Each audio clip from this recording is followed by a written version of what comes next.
It's the Fresno State Bulldogs and the UCLA Bruins in the 4th annual Silicon Valley Football Classic.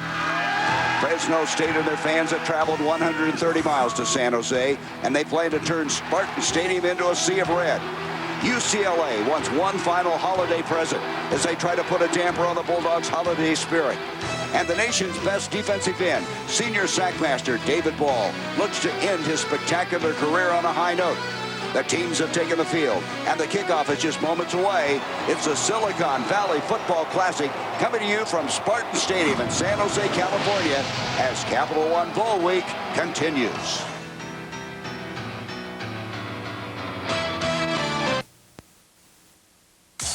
Bowl Week. Across America, 'tis the season to celebrate college football. From city to city, the passion is unrivaled. Coast to coast and beyond, the nation comes alive for Capital One Bowl Week.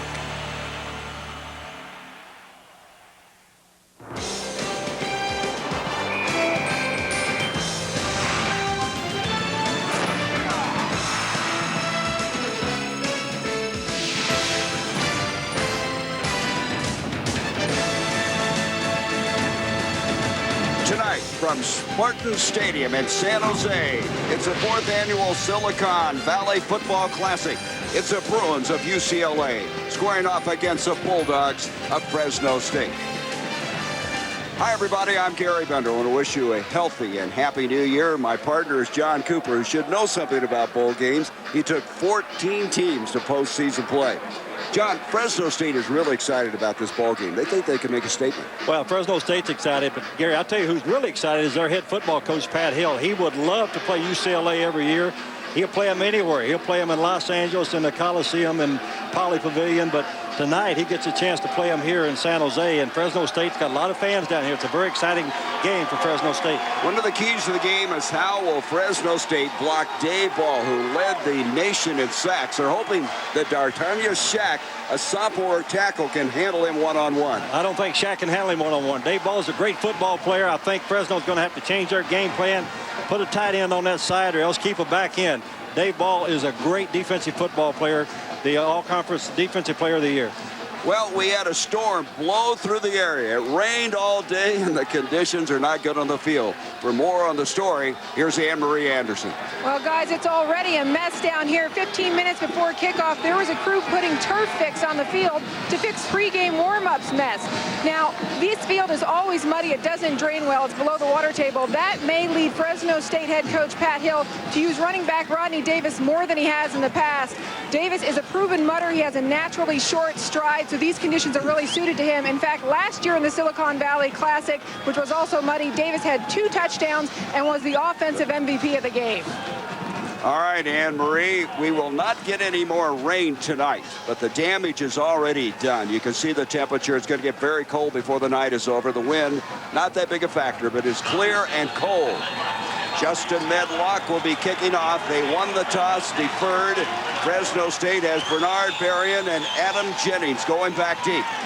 Fresno State won last year in this game against Georgia Tech, as Medlock's kick going to the far side, and that's going to go out of bounds. That means they'll inherit the ball at the 35-yard line. That's not the way you want to start a game. That's good field position for Fresno State on the opening kickoff. You'd take that anytime. You sure will. Paul Penninger missed 5 games this year with a torn chest muscle. Still not 100%. Probably won't be until next fall. He's 5-2 as a starter. Has excellent pocket presence. Very aware, poised. Does a great job, John, of changing the place at the line of scrimmage, keeping him out of bad plays. Yeah, I think that's the best thing he does. They talk about how well he runs the offense and also his presence in the pocket. He does a good job. So Penninger will start this series from the 35. After that kickoff went out of bounds, Penninger's going to throw on first down, and Dave Ball deflects it up in the air. Leslie had it for a moment. Did he get it? Rodney Leslie picked it off after Dave Ball deflected it in the air. It didn't take Dave Ball long to make his presence felt. We talked about him at the top of the show, what a great football player he is. UCLA made a statement here with the opening defensive play. They brought a lot of pressure, Gary. And Leslie, who's a very good football player in his own right, able to come up with that. And that is his third interception of the season as Leslie, a senior out of Bakersfield, California, sets it up at the 40-yard line. And Drew Olson will come in at quarterback, a guy who started 8 games for the Bruins, tremendous competitor, tough, hung in there, battled through some adversity this year. And Olson is going to give up, and no place to go, no gain on the play by Maurice Drew. Drew is the freshman, the true freshman, and here is Olson. Olson is the guy who the coaching staff feels is playing his best football right now. They think maybe the light bulb went on, that he has a better grasp of the offense. Visiting with Steve Axman, the offensive coordinator, on the field before the game. He really likes Olson. He thinks he's going to mature and be an outstanding football player. No gains, 2nd and 10. They come now with receiver split, wide right, wide left, 5 wide outs. In the backfield from the shotgun is Olson. Olson stepping up, going deep, ball up in the air and overthrown. That was going to be Lepesto, Garrett Lepesto over there, and you get the sense they're trying to strike early before the field conditions get worse. You can see UCLA offensively. Maurice Drew is a true freshman, 3rd-team freshman All-America. Craig Bragg had a remarkable year for this team at wide receiver. Robert Shy had to come in at center after they lost Mike McCloskey to a fractured ankle, and he did a very good job. He was on the Pac-10 All-Freshman team. 3rd down and 10 now from the 40-yard line. 2 receivers split out this time. Olson back on 3rd and 10, cranks up again and overthrown, and they're going to have to get rid of the football. Trying to make the connection that time to a true freshman, Joe Cowan. Defensively for Fresno State, Lewis Leonard is starting. He's a 330-pound redshirt freshman. Bryce McGill was an all-WAC performer. He will hit you. He can run very, very well. And in the secondary, they love James Sanders. They feel he will be the best safety in the history of the school when his career is over. It's a good series by Fresno State's defense. UCLA gets the ball in great field position. 3 and out. Very good defensive play by the Bulldogs. Chris Cluey will punt the ball, try to keep it in the field of play. Bernard Berrien drifts over. It will go in for the touchback. And so Fresno State will have it again after a 40-yard punt. So the interception short-circuited their first drive. Now they'll have it at the 20-yard line. But again, John, you wonder, they're throwing early because later the conditions may be too severe to do much. Yeah, again, in talking to Coach Axman, the offensive coordinator, Steve Axman from UCLA, they want to give Fresno State a lot of different sets here early to see what kind of adjustments they get. We've seen 2 backs. We've seen 1 back in the backfield. We've seen them with no backs in the backfield. So UCLA is giving them a lot of offensive sets early in the ballgame. So Penninger, a guy who has a chance to be very, very good. And, of course, everybody's compared to David Carr, who had such success at Fresno State, the #1 pick in the draft, as they'll start from the 20-yard line this time. Penninger underneath center. And he will give off, and bouncing to the outside is Bryson Sumlin. There's a flag as Sumlin picks up 5. Sumlin is their goal line guy. He led them in touchdowns this year with 8, and now some pushing and shoving going under there. And we have a holding call against Fresno State. See now Rodney Davis coming onto the football field. Anne Marie talking about they want to use him a lot. Pat Hill feels that he's a real mutter, and this is what this is going to be tonight. During the play, holding on the offense, 10 yards from the previous spot. Repeat, 2nd down.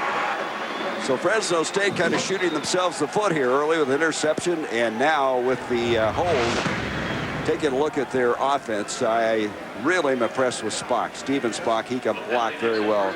Berrien was all WAC as the kick returner, wide receiver. Kyle Young is a freshman, and according to Pat Hill, he's the best center in the WAC, and they have great hopes for him in the future.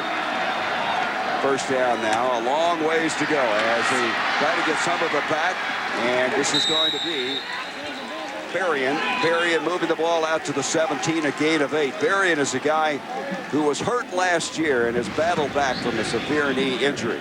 Defensively, we've already talked about the balls, and you saw Leslie just a little bit ago picking off the pass. Outstanding linebackers. Brandon Chiller led the Pac-10 in tackles and was an all Pac-10 performer. And Matt Ware and Matthew Clark are cousins, and they started the quarterback for the Bruins.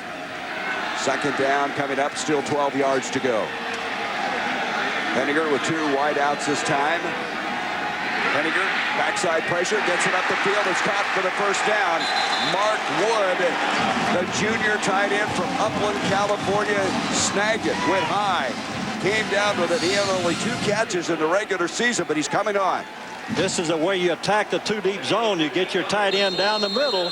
The UCLA is playing what we call that Tampa defense, 5 underneath, 2-deep zone. Safeties are on the half field. Send your tight end down the middle, get 3 people against 2 defensive backs. 15-yard pickup. Wood's going to play a lot tonight, even though he did not play that much during the regular season. So they come out now with a first down, the first of the game. A handoff comes straight ahead now to Sumlin, and Sumlin is going to pick up 1 yard, and that's all. Sumlin in there. We had Davis in there for 1 snap. We expect to see a lot of Dwayne Wright as Leslie made the tackle. We see a replay. There's no way you're going to run the ball against 9 people up on the line of scrimmage. Both teams are going to try to establish a running game, but it's going to be difficult, I think, to run when you're outnumbered on the line of scrimmage.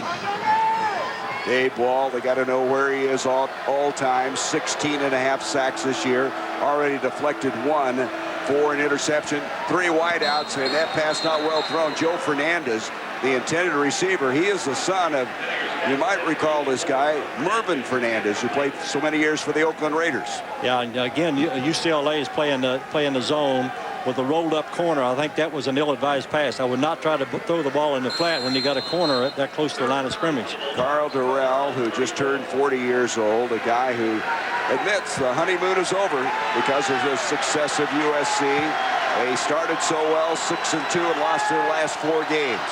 4 wideouts on a 3rd down and 9. Penninger from the shotgun.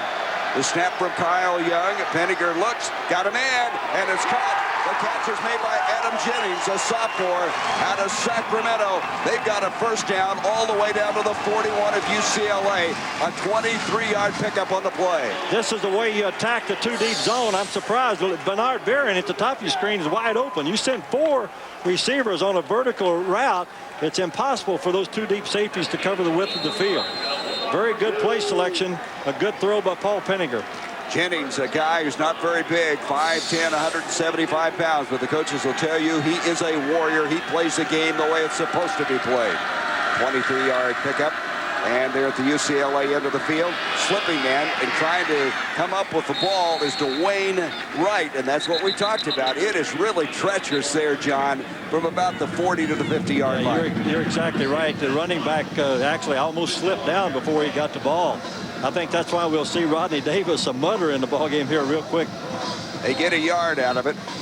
Dwayne Wright, a junior college transfer from West Hills, a guy who was one of the most sought-after junior college running backs, and he took over the starting role this year. Started in the first conference game of the year.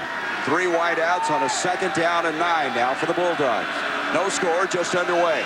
And the handoff is going to come to Rodney Davis, and the guy who's the runner runs his way across the 30 to the 29. Nandi O'Hare over to make the tackle, a pickup of 12. And this guy was sensational this game last year, 153 yards rushing. Got a low center of gravity, but I tell you, the credit here goes to the offensive line. The big right tackle, number 79, did a great job. Chris Denman blocked down, and number 70 did a good job pulling around. Sean Fennery, the right guard. Nice job by the offensive line for Fresno. So Davis lost his starting job this year, but he could really finish in a flurry here. Double tight end alignment now on a first down. The handoff this time goes to Sumlin, who comes in, and Sumlin's able to negotiate just short of the 25-yard line before he shut down there. A gain of 3 on the play as Davis will come back in at running back. So they're alternating 3 different running backs here in this series. Fresno State is really feels like they've got 3 running backs. Any team, their leading rusher last year, Davis, is now listed as 3rd team. So I talking to Coach Pat Hill, I said, if you got 2 backs better than Rodney Davis, you got some good football players. I agree with you. Jermaine Jamison split way to the top of the field. Fernandez is in the slot. Berrien to the near side for Fresno State on a 2nd down. Here's Davis. Davis breaks 1 tackle across the 25, the 20. He's to the 15. And I'll tell you, John Cooper, I think he's going to have a huge game. A pickup of 10 on the play. He's going to have a huge game if they keep missing tackles. The number 77, Rodney Leslie, had him right in the hole and missed a tackle. That's a good job. That's why low center of gravity. You better wrap up. Again, a good job blocking, but watch right here. We see number 77 miss a tackle. You cannot miss tackles when you're in the open field like that. Davis last year had a sensational junior year. 1,500 yards rushing. This is the 10th play of the drive coming up. Play action, bootleg by Penninger. Penninger looking up the field. He rifles one. It's complete. No, out of bounds. He tried to make the connection on the near side to DeAndre Gilbert, and Gilbert could not keep 1 foot in bounds. I tell you, I'm impressed with both of these quarterbacks so far with the strength of their arm, Gary. I really didn't feel like they could throw the ball that well, but both Olsen and Penninger look like they've got very good arms. Well, we'll have a story on that. As we mentioned, Penninger had a torn pectoral muscle, and it affects him. And Anne-Marie Anderson will have a story on that and how he's continuing to rehabilitate it. Probably won't be healthy until next fall completely. 4 wideouts, 2nd down 10. Line of scrimmage, the 15. Penninger again, scrambling up in the pocket. He's going to run to the 10, and he's drilled as he gets to the 7-yard line. Justin London, their fastest linebacker, number 9, the middle linebacker over there. Fresno, again, has given UCLA a lot of different offensive sets. A lot of it, they have to make a lot of adjustments on defense. That's the way you attack that too deep. You spread them out. Put 4 wideouts in the game, force those outside linebackers and strong safeties to cover the width of the field. 3rd down coming up and about 2 yards to go. 3rd and 2, the ball at the 7. Impressive drive here by Fresno State. 8:40 to go in the first quarter. Varian split to the near side. Gilbert to the top of the field. Penninger taking his time at the line of scrimmage. This is what he does well. A quick hit's complete to Gilbert, and Gilbert's going to be dropped inside the 5, 1st and goal. So he just reared up, rifled the ball, and he's got a 1st and goal. That's what you call one of those check with me type deals. The quarterback comes to the line of scrimmage. If they have 7 people on the line, you're going to run the football. If you put 8 up, you've got one-on-one coverage, single coverage. Fresno State feels like that's a high percentage pass. They can complete that whenever they want to. Gilbert, a senior out of Fresno, went to Edison High School. Caught only 4 passes during the regular season of play, but he's been effective here. Double tight end alignment now. 1st and goal at the 3.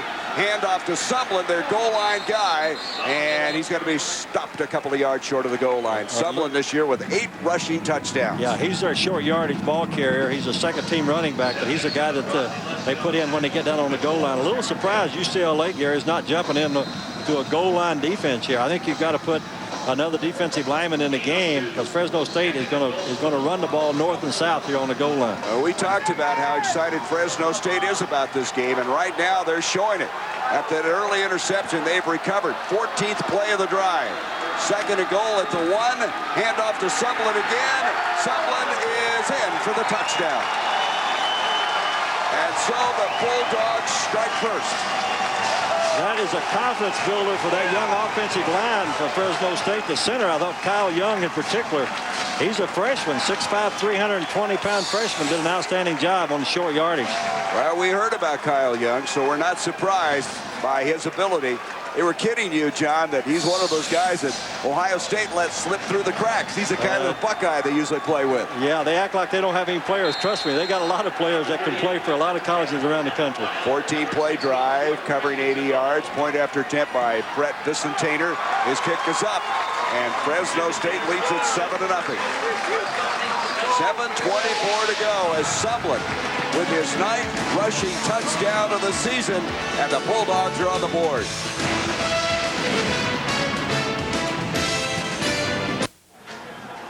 Bulldogs on top, 7-0. Pat Hill in his 7th year as the Bulldogs coach. He's taken Fresno State to 5 straight bowl games, 4 straight trip to San Jose. However, in the history of Fresno State, they have never beaten UCLA. They're 0-6. Pat is 0-2. All those games, I should mention, were played in Los Angeles.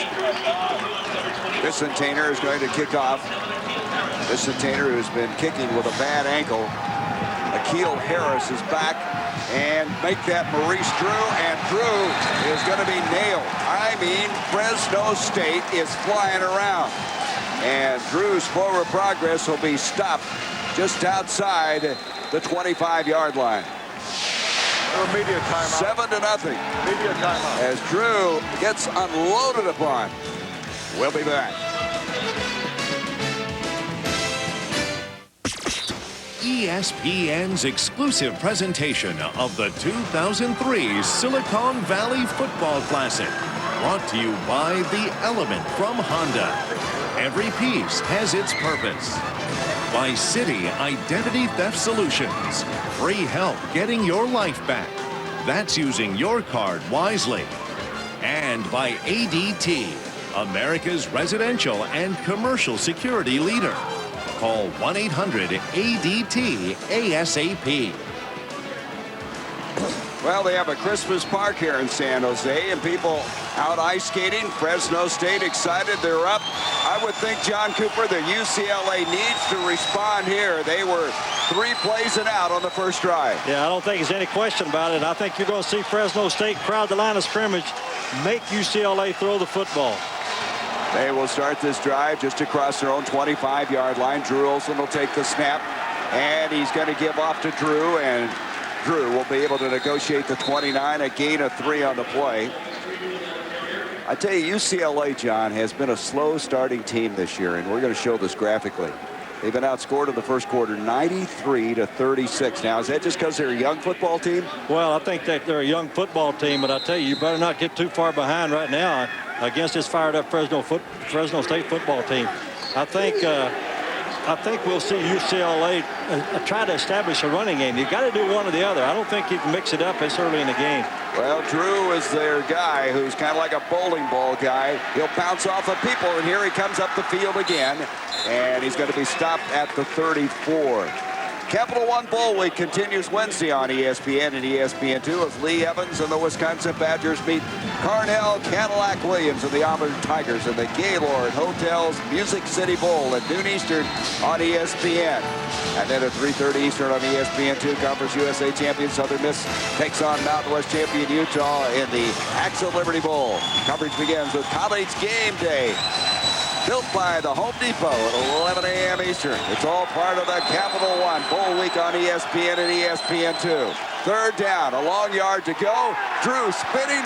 Did he get it? Very close. He needed a couple, and I think he got it. I think he got it on second effort. I think that's a very good second effort there by the young running back. Drew came out of that outstanding high school program, De La Salle in Concord, California. A good job by Fresno State's defensive front. That's just an excellent job of running right there by the young running back, Maurice Drew. Not very tall, Gary, 5'8", 200-pounder, but he is very powerful, very strong runner. So they pick up a first down, a very important first down now for the Bruins. Olsen back to throw, and it's broken up. Looked like he was looking for his big tight end, Blaine Kazarian, and Garrett McIntyre, 6'4" defensive tackle, swatted it down. Yeah, they spread the field, no backs in the backfield, which means you either got to run a quarterback draw or else you got to throw the football. A little surprised that they're not staying with the running game here early in the ball game. Olsen tonight is 0 for 3 in the early part of this game. They really like this guy. He has had some struggles this year. He had 9 touchdowns and 8 interceptions. And we're going to have now a timeout call by the Bruins. 5:30 to go in the first quarter. We're going to come back. 2nd and 10 with Fresno State leading 7-0. Brought to you by Comcast.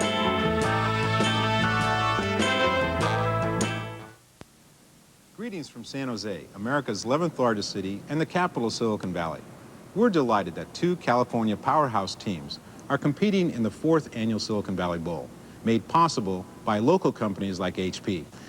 And on behalf of all these sponsors, HP is proud to be part of this wonderful sporting event. HP in San Jose continue to work diligently to make this community a wonderful place in which to work, live, and play. Enjoy the game.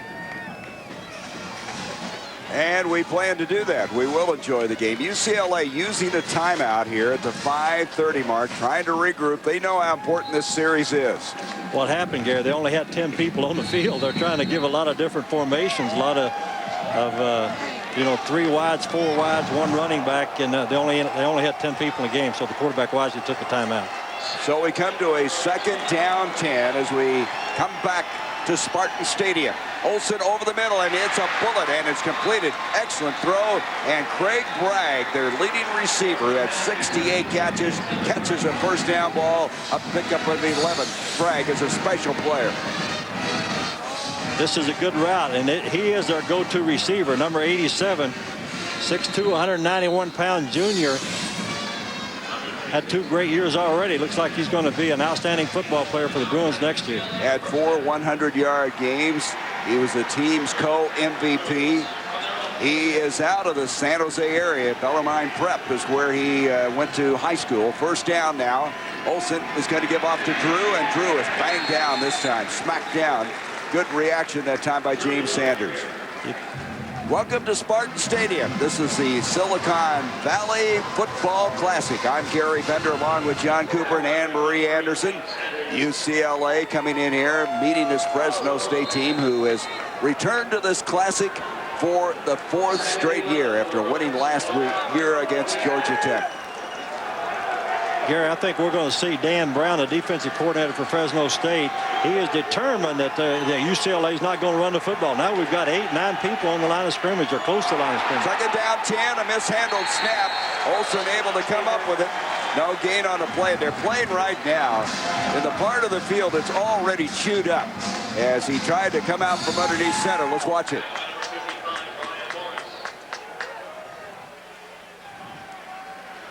I don't know what happened there to you. It looked like Robert Chai, and he just weren't on the same page. Chai, the freshman redshirt.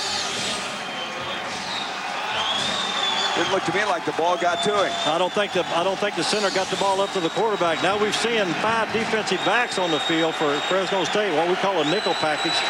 Third down and 11. Olsen from the shotgun, being harassed, gets up the field, completes it very close to the first down. Nice catch is made by Joe Cowan, a true freshman who came over, sliding catch, and it looks like he may just be short of that. Let's see where they're going to mark it.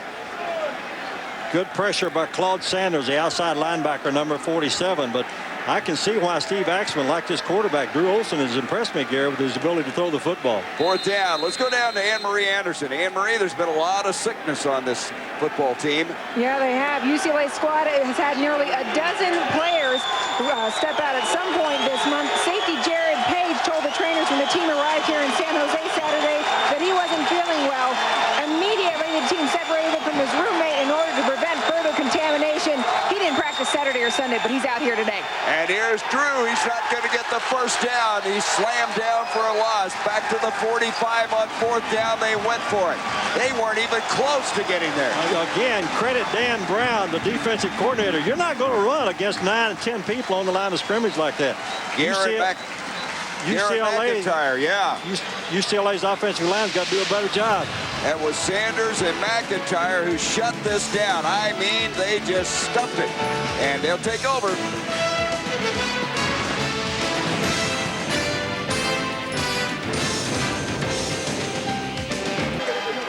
UCLA tried to go for it on 4th down, and John, I tell you, Fresno State really responded. Yeah, just a great job of Bryce McGill. You can see the linebacker comes unblocked here. You cannot let the linebacker penetrate like this in a short yardage situation. He just disrupts the flow of this play. The running back has no chance. And the question you have to pose, can UCLA run the ball tonight? They're going to have to get them out of that 7-man front at least. I think we'll see some play-action passes a little bit later on the ball game, but the secret of the short yardage offense, you cannot allow any kind of penetration. Dwayne Wright is the running back as Penninger will give to him. Here is Wright, and Wright bouncing to the outside, still on his feet, got a yard, and that's all. Good effort, though, by Dwayne Wright. Wright was the guy who beat Rodney Davis out at that running back spot, coming over as a junior college player. And he's a very determined guy. And I've watched him on tape. He's very deceptive speed-wise. You know what I like about that play, Gary? They are running right at the All-American now defensive end, Dave Ball. Fresno lined up and say, here we come. You got to stop us. A gain of a yard, 2nd and 9 now. 2 minutes, 13 seconds to go in this first quarter. 7-0. Fresno State with the lead. Varian Their all-whack performer comes in motion. Penninger stepping up in the pocket. He dumps it out. It's completed to Rodney Davis, and Davis has got a first down. Davis, a good receiver out of the backfield. He caught a lot of passes this year, and that's a 10-yard gain. And thus far, Rodney Davis, we anticipated they'd use him a lot, John, because he plays well on this type of field. Absolutely. I think he's better runner than he is pass receiver, but I think he showed us on that last play that he's a versatile football player. He can also catch the ball coming out of the backfield. Last game against UTEP this year, he caught a touchdown pass, so he has given him that other dimension. First down now just inside the 44 of UCLA. Penninger's going to dump it to the near side to Sumlin. Sumlin to the 40. He's to the 35. He's to the 30. The 20, 15, 10. Touchdown. Sumlin goes the distance on a little flare pass. I tell you, it was a play that didn't look like it was going to be that effective, and it went 44 yards. Well, first of all, I like the play selection. I think that Frank Cignetti, the offensive coordinator, quarterback coach, nice job of keeping UCLA off balance. A little screen pass, good blocking, but the credit here goes to Bryson Sumlin, the running back. Number 34, he is a tough football player, 5'10", 200-pound sophomore. 44 yards. Sumlin during the regular season had only 5 catches.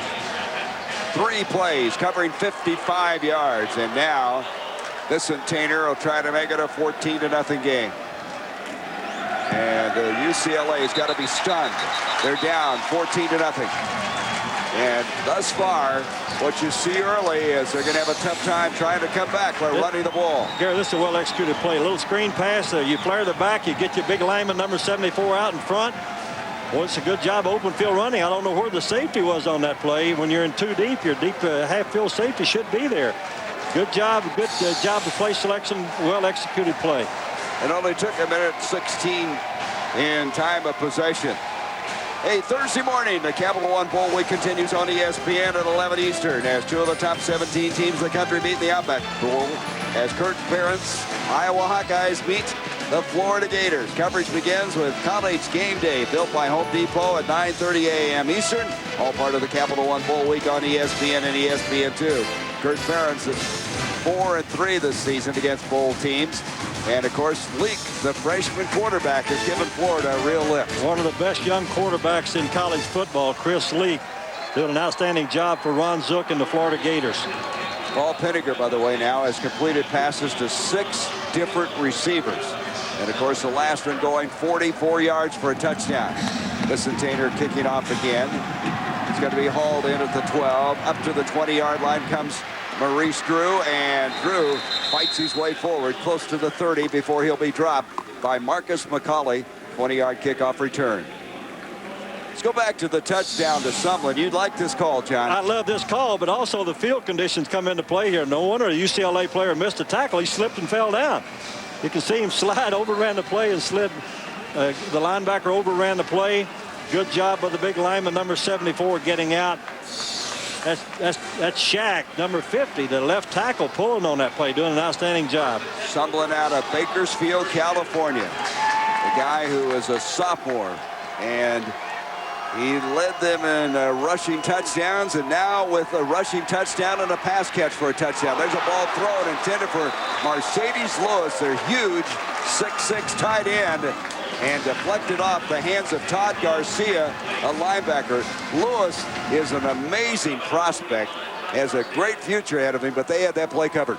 He's one of the few players UCLA has that they think he is a great football player. They don't think they have great talent, but they think Lewis, 6'6", 251-pound sophomore, is going to blossom into an outstanding football player.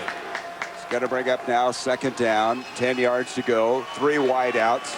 A minute 19 to go here in this first quarter. It's been all Fresno State, up 14-0.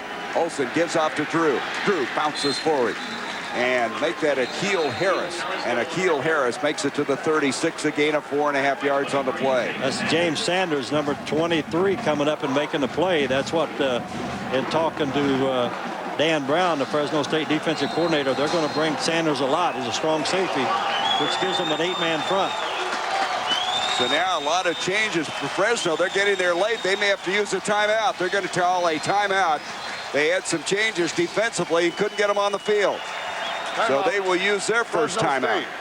Their first. And so Pat Hill now trying to settle everybody down.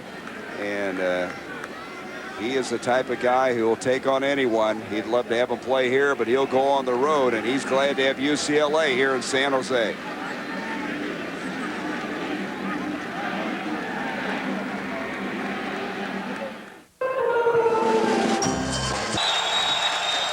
Third down and 5 yards to go, and we have some movement and a flag as Drew Olson backpedaled to throw. Stephen Vieira, I believe the left tackle, is the guy who may have raised up. It's going to be interesting, Gary. I think Claude Sanders, number 47, moved on defense. Sometimes they'll call that on the defensive side of the ball. But this time it's against the offense, and UCLA had a 3rd and 5. Now they're going to have a 3rd and 10.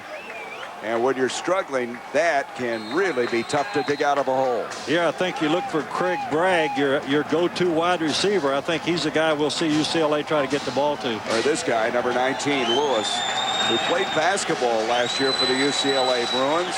They have 5 DBs in, Fresno State. 3rd down and 10. Olsen on a 3rd and 10. Throwing the near side, and falling down is Junior Taylor. And that's what we talked about. It's going to be tough to keep your footing. And Taylor, the sophomore out of Mesa, Arizona, tried to stop to come back to the ball and could not stay up. Sometimes you think that wet field is all it's going to do is affect your running game. And I think we've seen already that it affects your passing game. The wide receivers and those defensive backs, their ability to stay on their feet more so in the passing game than it does with the running game. Chris Cluey, an honorable mention All Pac-10 guy who averaged 42.8 back to punt. Marion will go back now for Fresno State. 41 seconds left in this first quarter. No rush put on. Marion's going to let it hit at the 30, inside the 30. He's got it. And Berrien slipping and sliding, breaks up to the 40 and dropped at the 42. And for a moment, it looked like he was going to set sail for the goal line. Well, don't forget, Capital One Bowl Week continues. Harry Alvarez has done so well in bowl game, 7-1 against Auburn. Southern Mississippi, who ended TCU's unbeaten streak earlier. And Utah with Urban Meyer, their bright young coach. The coach of the year in the Mountain West Conference. And I'm excited to watch Brad Smith again, the quarterback from Missouri. He is something special. And Sonny Lubick's Colorado State Rams against Boston College, who has been very good in bowl action. They've won their last 3 bowl appearances. First down now as Penninger will give off to Dwayne Wright. Bursts out. He's to the 40 and dropped there. And again, 1 tackle away from going to the goal line. Eventually, Jared Page caught him. An 18-yard pickup on the play. The left side of the offensive line for Fresno State just dominating the line of scrimmage. Edwards, the left guard. Kyle Young, the center. And left tackle Shack. They're just opening up huge holes in the UCLA's defensive front. They're going to mark the ball back out to the 41 of UCLA. 42, it'll be a first down there. Right now, it's all Fresno State. UCLA right now on their heels, trailing 14-0. It's been the Bulldogs dominating here in the early going. Penninger underneath center. Wright's the running back. He gets a football. Wright protects it and takes it inside the 40 to the 39. And that's going to take us to the end of the first quarter. So a dominating 15 minutes by the Bulldogs. The Red Waves got to be excited. They are off to a great start, up 14-0. As Sumlin went 44 yards on the little flare pass to make it a 14-0 game.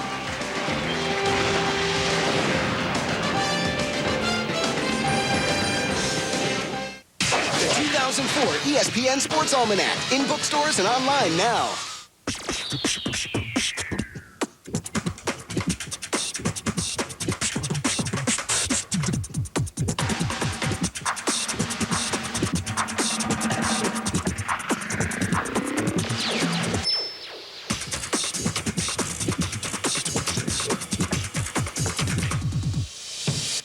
Every piece has its purpose. The Element from Honda. The Capital One Mascot Island Challenge. Tribes, Tonight's challenge, a stroll over burning coals. These coals are 550 degrees, but with positive thinking. Is that supposed to happen? Cast your vote for the National Mascot of the Year at CapitalOneBowl.com. Tune in the Capital One Bowl to see who wins. What's in your wallet? You don't have it? And where will I find it? When you can't seem to find a baseball that's been signed, that's on eBay. A new toy you can wind, a men's suit that's silk-lined, that's on eBay.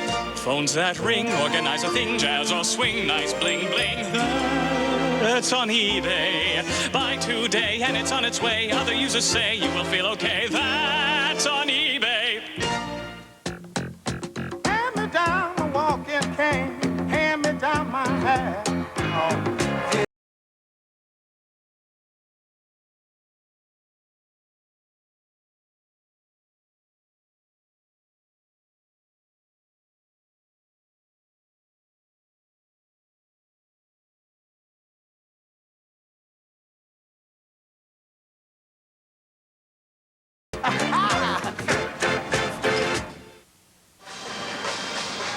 After 15 minutes, Fresno State up 14-0. John, let's go back to that last run by Wright. He almost broke it. I'll tell you why this play was successful. Watch this big fullback, Steve Spock, block the linebacker, and Bernard Barron comes in and blocks the strong safety as we roll this play. Bam! That's what you call physical football. North-south football. That's why you get in the I formation. And so as we come back into play, it'll be a second down. You can see thus far Fresno State not only dominating on the scoreboard, but statistically. Pettigrew has 3 wideouts on this play. Rodney Davis has come into the backfield. He takes a delayed handoff. Davis squirts forward across the 35. Let's go down to Anne-Marie Anderson. Guys, the Bulldogs lost both offensive starting tackles early in the season and had to play a lot of younger players up front. In fact, in their first 7 games, Fresno State started 4 different lines. Starting the game today, they had 1 junior who had no prior Division I experience, 2 sophomores, one of whom was a right guard temporarily playing left tackle, and 2 redshirt freshmen, one of whom played defense until the spring.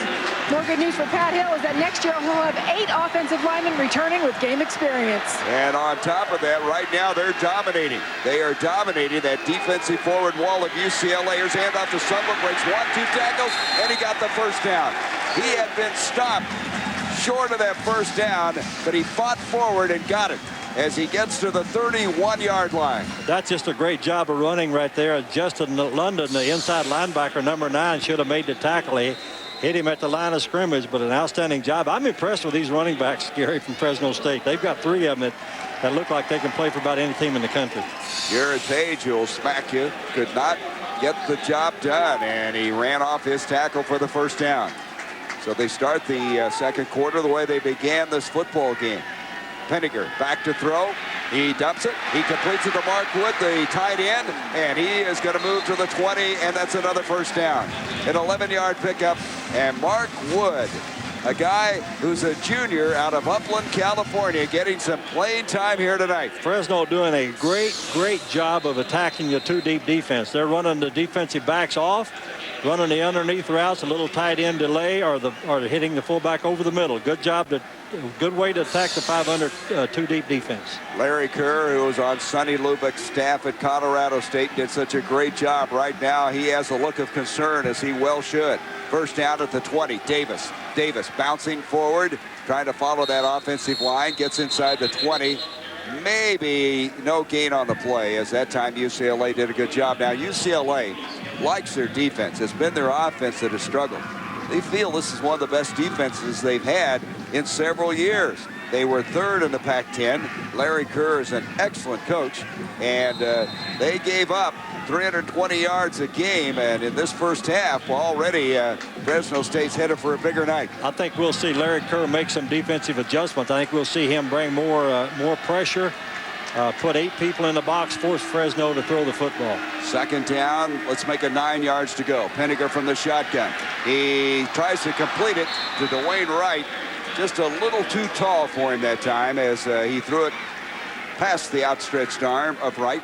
And it'll bring up a 3rd down. You know, a guy that's not at 100%, Paul Penninger's done a nice job here. Look at this, 7 of 11, 116 yards. I'm impressed with the way he's running the offense, doing a good job throwing the football, good job mixing up the running game also. Penninger, a sophomore. He's going to be something special. It's going to be interesting here, Gary, to see if we have any pressure, see if UCLA brings pressure here in this third down situation. 3rd down and 9, 4 wideouts, both of them in clusters, left and right. Penninger back, steps up against a rush, dumps it off and incomplete.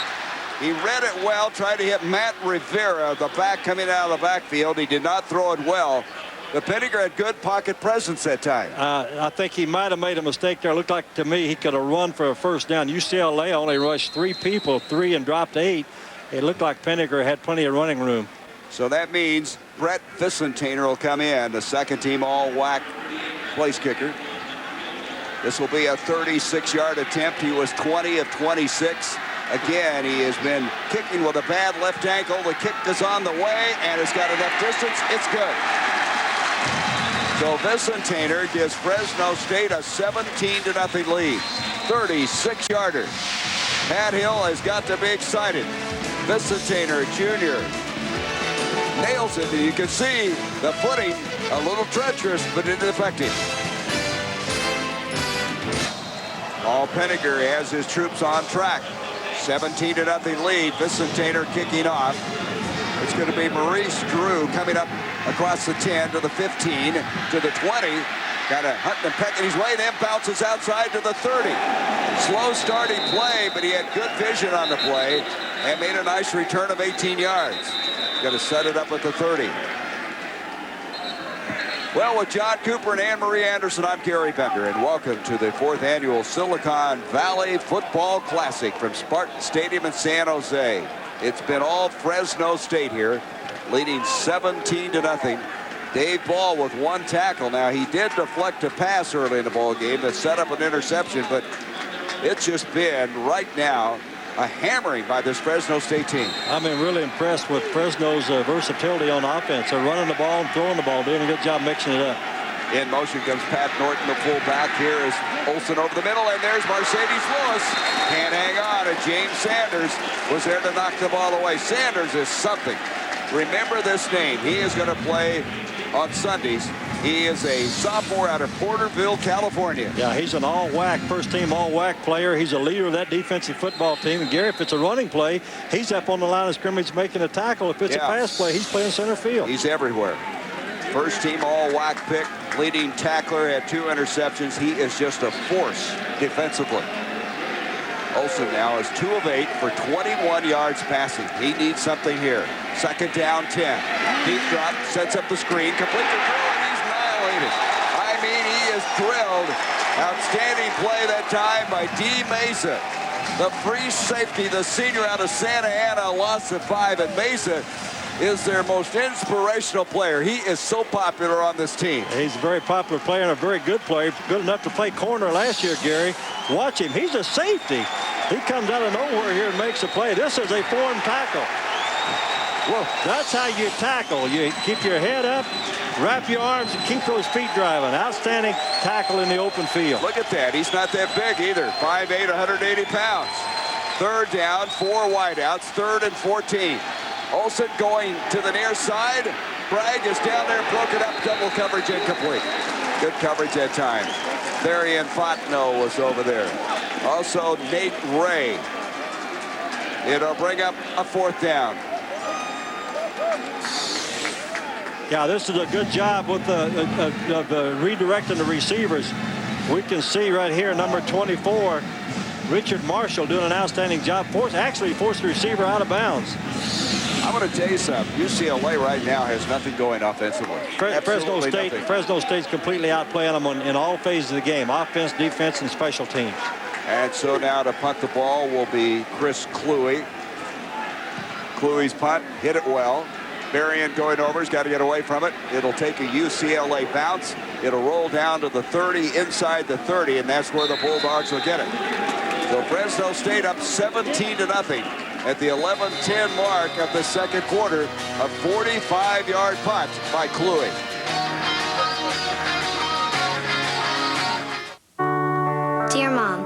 was thinking about what it would mean if you got sick from cigarettes. It would mean that Dad would have to do the cooking, and he'd burn all the pans, and Angie and me would have to clean the house and do the laundry, so we couldn't play very much. And mostly, it would mean no one would be happy anymore. Maybe you don't think about these things. Maybe that's why you still smoke. So now will you quit?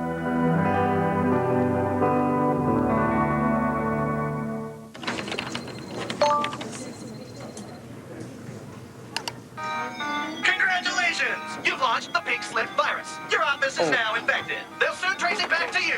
Good luck finding a new job. Congratulations! Congratulations!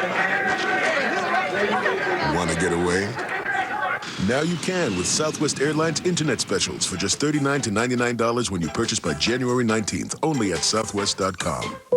You are now free to move about the country. Unsurpassed engineering, unparalleled technology, champion, Mach 3 Turbo Champion, the world's best shave, guaranteed. Now with a red-hot new look. Test drive one today. Mach 3 Turbo Champion from Gillette. Think of this as itchy, flaky dandruff, the kind that keeps coming back. Shut it down with Neutrogena T-Gel, the #1 dermatologist-recommended shampoo to help keep persistent itching and flaking away. Shut dandruff down. Neutrogena T-Gel. It works. Discover the amazing training secrets of Baseball World's dynamic practice organization video, featuring professional scout and instructor Tommy Mansky and his famous step-by-step building block approach to athletic training. These are the same techniques that have produced Baseball World's back-to-back-to-back AAU national championship teams. Parents, players, and coaches are amazed at the rapid improvement of students using these principles, enhancing arm strength, running speed, quickness, and agility. Dynamic practice organization works for all ages and levels of ability and makes a great gift too. Order now. ESPN's exclusive presentation of the 2003 Silicon Valley Football Classic. Brought to you by Commit, Nicoderm CQ, and Nicorette. When you're ready, we can help. And by Citi Identity Theft Solutions. Free help getting your life back. That's using your card wisely. That's the Tech Center here at San Jose, of course, the Silicon Valley, and amazing place. As right now, we're being amazed by Fresno State. You can see total yardage, 30 by UCLA, 185 by the Bulldogs, who take over just short of their own 30-yard line. And a handoff comes to Dwayne Wright, who, by the way, earlier in the ballgame went over 1,000 yards rushing on the season. He doesn't get anything there. Here comes a late flag. There's Leslie, who had his third interception of the year, the start of this ball game, and that's been the bright spot for UCLA thus far.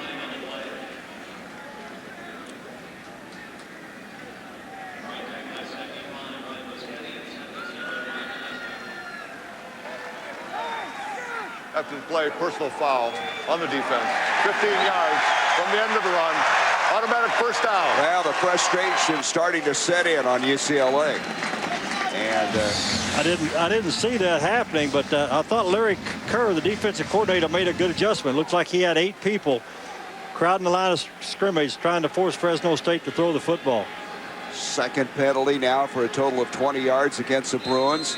Marion now comes into the lineup along with Fernandez at the wide receiver spot, as Fresno State at the 10:54 mark has a first down by penalty. Moves it out to the 46-yard line.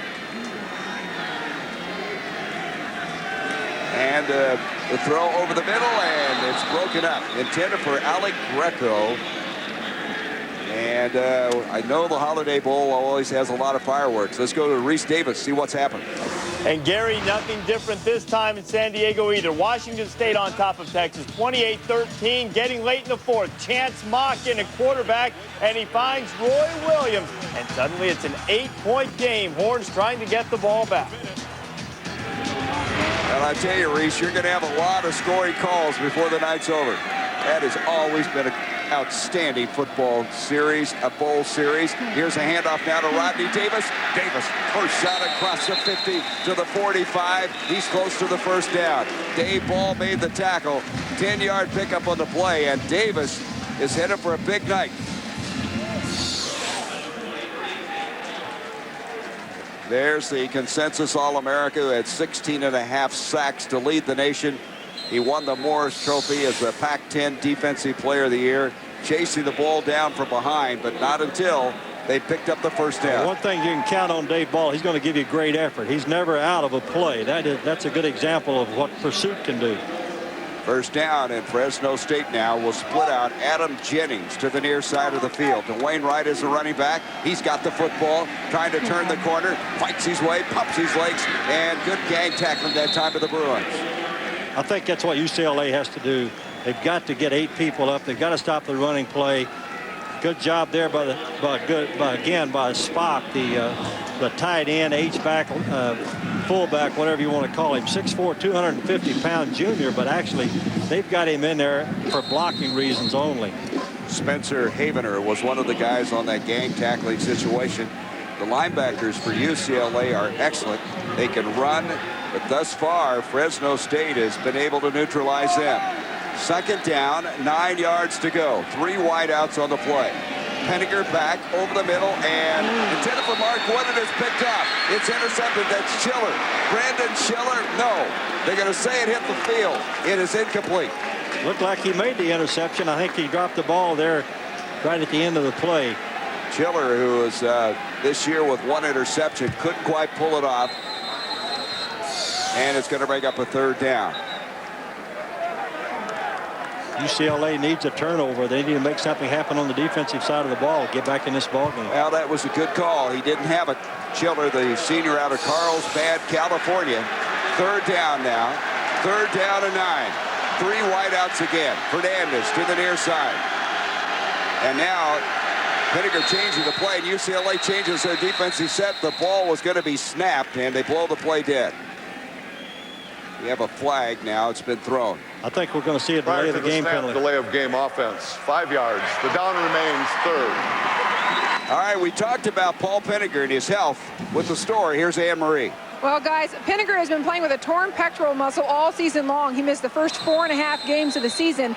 The tear is down low, so when it tires, it could affect him on the follow-through, and he could be grounding balls like that one that you just saw. It's something to keep an eye out for. Coach Pat Hill is certainly looking for it. Boy, it's been a long rehabilitation process for him, and as we said, he missed the first 5 games. He's going to step up in the pocket. He's going to take off, and he's hit hard at the 40, fights forward to the 39. Going to be about 4 yards short of a first down, a gain of 9, as they have a long ways to go.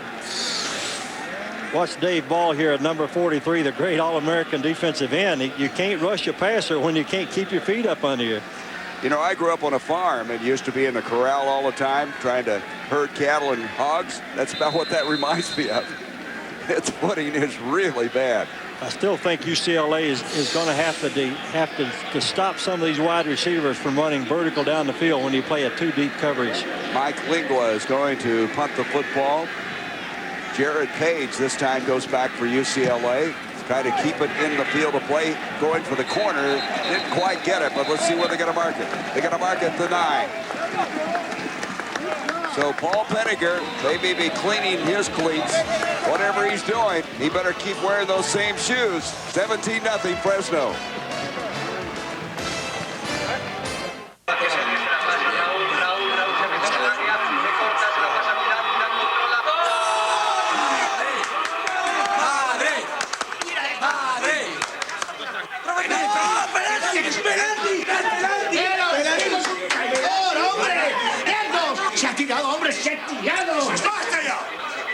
¡Idiota!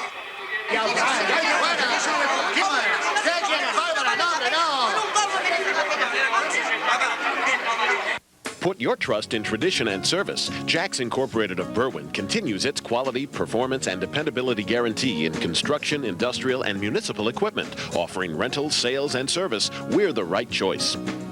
Aaron's snow throwers available at Jax are the best-built snow removal machines in the industry. Aaron's manufactures premium products and has a machine for your snow removal needs. Aaron's, smarter by the yard.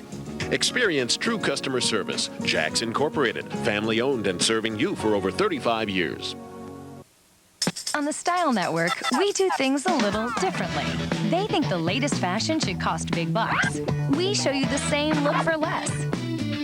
They have a designer redo your room. We have your ex. They have a stylist offer suggestions. We have an expert judge and jury give you a fabulous makeover. The Style Network, where life gets a new look. I'm Elizabeth Hasselbeck. Watch The Look for Less only on the Style Network. Carl Durrell in his first year, his team won 6 of their first 8 games and lost their last 4. He has been talking about trying to implement this Denver Bronco offense. He felt like they were starting to get it all together. Of course, he graduated from UCLA 16 years ago, a wide receiver for Terry Donahue's Bruins. So they come back now, and this handoff's going to go to Akil Harris. He'll gain 3 on the play. Harris, a guy who started the first 4 games last year for UCLA. Played a lot in the last 2 games, and a guy who's kind of a power back, and they need some power right now. They need some power right now, but I tell you what, I'm impressed with Fresno State's defense, Gary. They are going to put 8, 9 people on the line of scrimmage, force UCLA to throw the football. So it's going to bring up 2nd and 7 yards to go now for the Bruins. Down 17-0 at the 7:55 mark of the second quarter. Drew Olson rolling out, buying some time, throws it incomplete. He tried to hit Junior Taylor, and Taylor took a shot from Therian Fontenot, a former running back, now cornerback for Fresno State.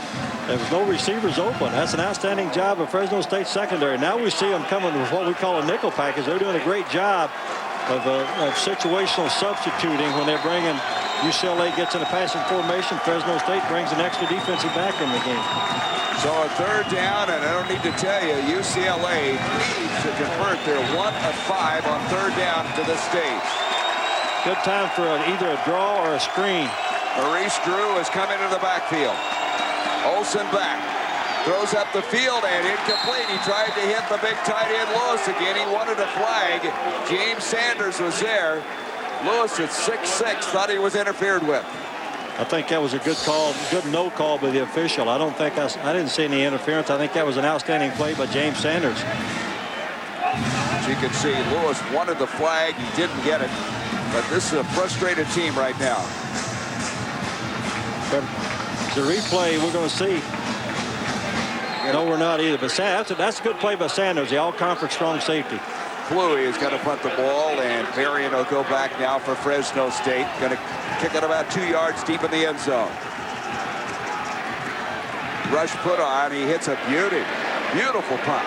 Varian drifting back. Hauls it in or tries to haul it in at the 35. And now he's having trouble getting on it. Fresno State didn't recover.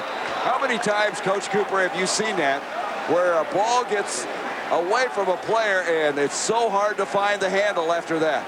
You know, it was good coverage by UCLA.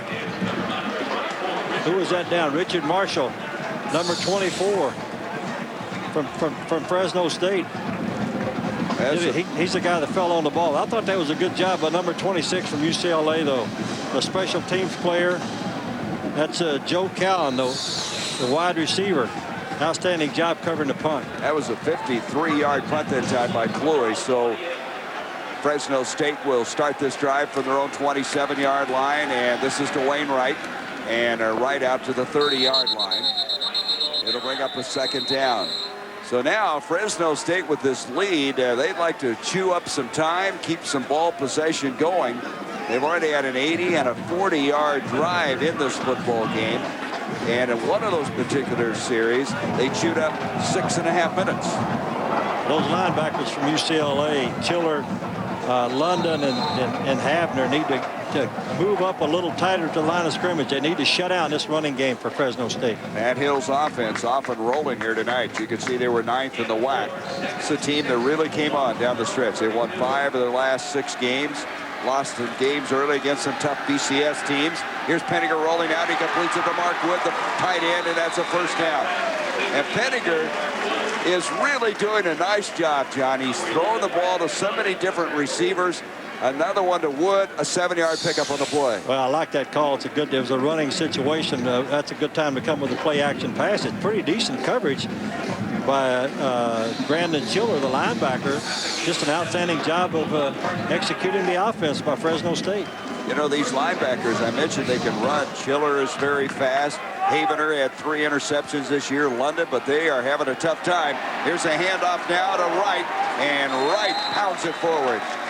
Well, I can hardly wait. Reese, what do you got on the Holiday Bowl? Texas moving against Washington State, Gary. 2nd and 10 from the 10-yard line. Chance Mock getting some pressure as Texas quarterbacks have all night. Watch the beanbag come down. That's a fumble, and Will Durning is there to recover it. Washington State clings to an 8-point lead in the waning moments. Wow, that is something. What a game that is. You know, Texas has really been rolling. They were averaging about 42 points a game there at the last. They've really recovered to the last part of the season after the devastating loss they had to Oklahoma. 2nd and a yard, and Penninger's going to sneak for the first down. Well, you know, thus far the WAC has done very well, as has the Pac-10. They've won their first 2 encounters. Boise State and Hawaii winning their games in the WAC. And, of course, tonight, Washington State trying to continue that. Tell you what, the MAC conference was pretty impressive, too, in the early going. One of the first questions Pat Hill asked us, Gary, if you remember when we got out here, if the WAC wins all their bowl games, will they get the trophy? I tell you, Pat is always finding a little opening, isn't he? Yeah, absolutely. He's always looking for every little edge that he can get. First down, just short of the midfield stripe. Penninger is going to give off to Wright again, and Wright fights his way forward for a pickup of 4. He'll be shut down just short of the 45. Watch his fullback again. Steven Spock, number 49. We've been talking about him all night, about what a great job he's doing blocking. That's what we call the isolation play. Blocking Justin London, number 9, the linebacker from UCLA. Boy, that was impressive, wasn't it? Tell you what, Spock, they call him the hippie because he has long hair that flows out underneath his helmet. They love this guy. Out of Clovis, California, a junior, through that big block. 2nd down, now they blitz on the 2nd and 6. They get around the blitz. Rodney Davis to the 30, 25, and out out of bounds. They blitz, and they ran right by it. Yeah, I like the call. I think UCLA is going to have to bring more pressure like that, but you got to break down and make the tackle. Both linebackers came free. Got penetration in the backfield. Outstanding job. You know what else I like, Gary?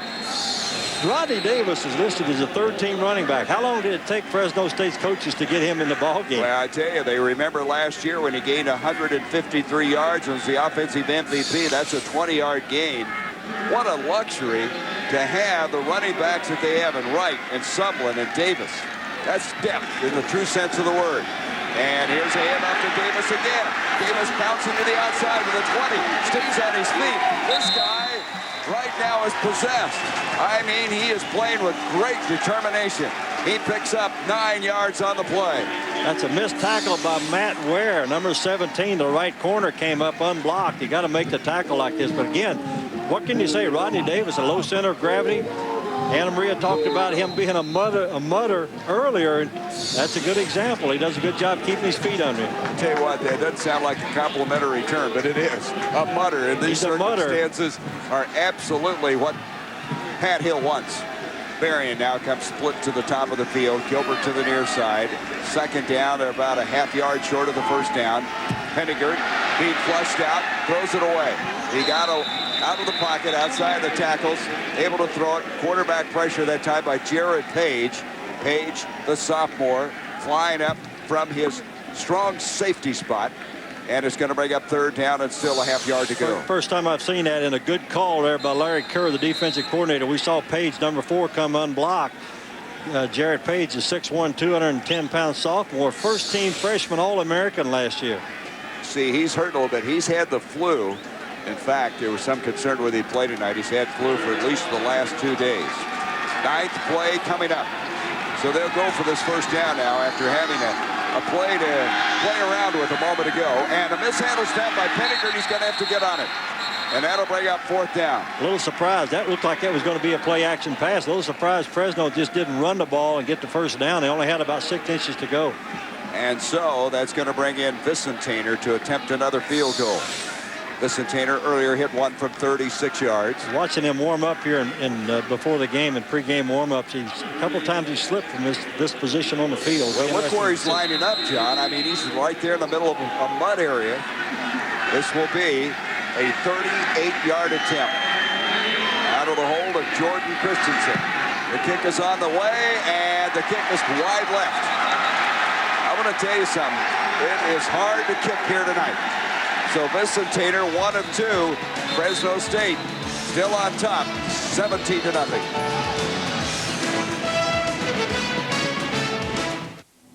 Over 1 million. We're excited about playing this game, though, the UCLA coaches. They felt like they had 12 excellent days of preparation. They felt like they would play much better in this bowl game. Well, there's still time. 2:55 left to go in this first half. Here's Olsen. That ball got away from him. It's a fluttering ball to the near side, way short of the mark to Junior Taylor. Let's go back now to Reese Davis. What's coming up at halftime? All right, Gary, Trev Alberts, and Mark May join me, and we will talk about what's next for Steve Spurrier. I believe he'll be back in coaching, but the question is, will it be in college or pro? We'll look back at another remarkable performance from B.J. Simmons in the Houston Bowl, Reese. And the Pacific Life Holiday Bowl always comes down to the end. You might not believe the way the last play unfolded. We'll see you in a few minutes at the half. You know, Reese, I believe anything about that bowl. And here is Olsen back. He's hit as he tries to release it. Man, was he pounded that time. Great pressure coming that time. That is Manuel Sanchez, a linebacker, a sophomore out of Lindsay, California. And I mean, he pounded him. We're going to see that. We're going to see why the quarterback here is having difficulty throwing the football. This ball is the first slipped out of his hands. There's the pressure. Here's where the ball just slipped out of his hands.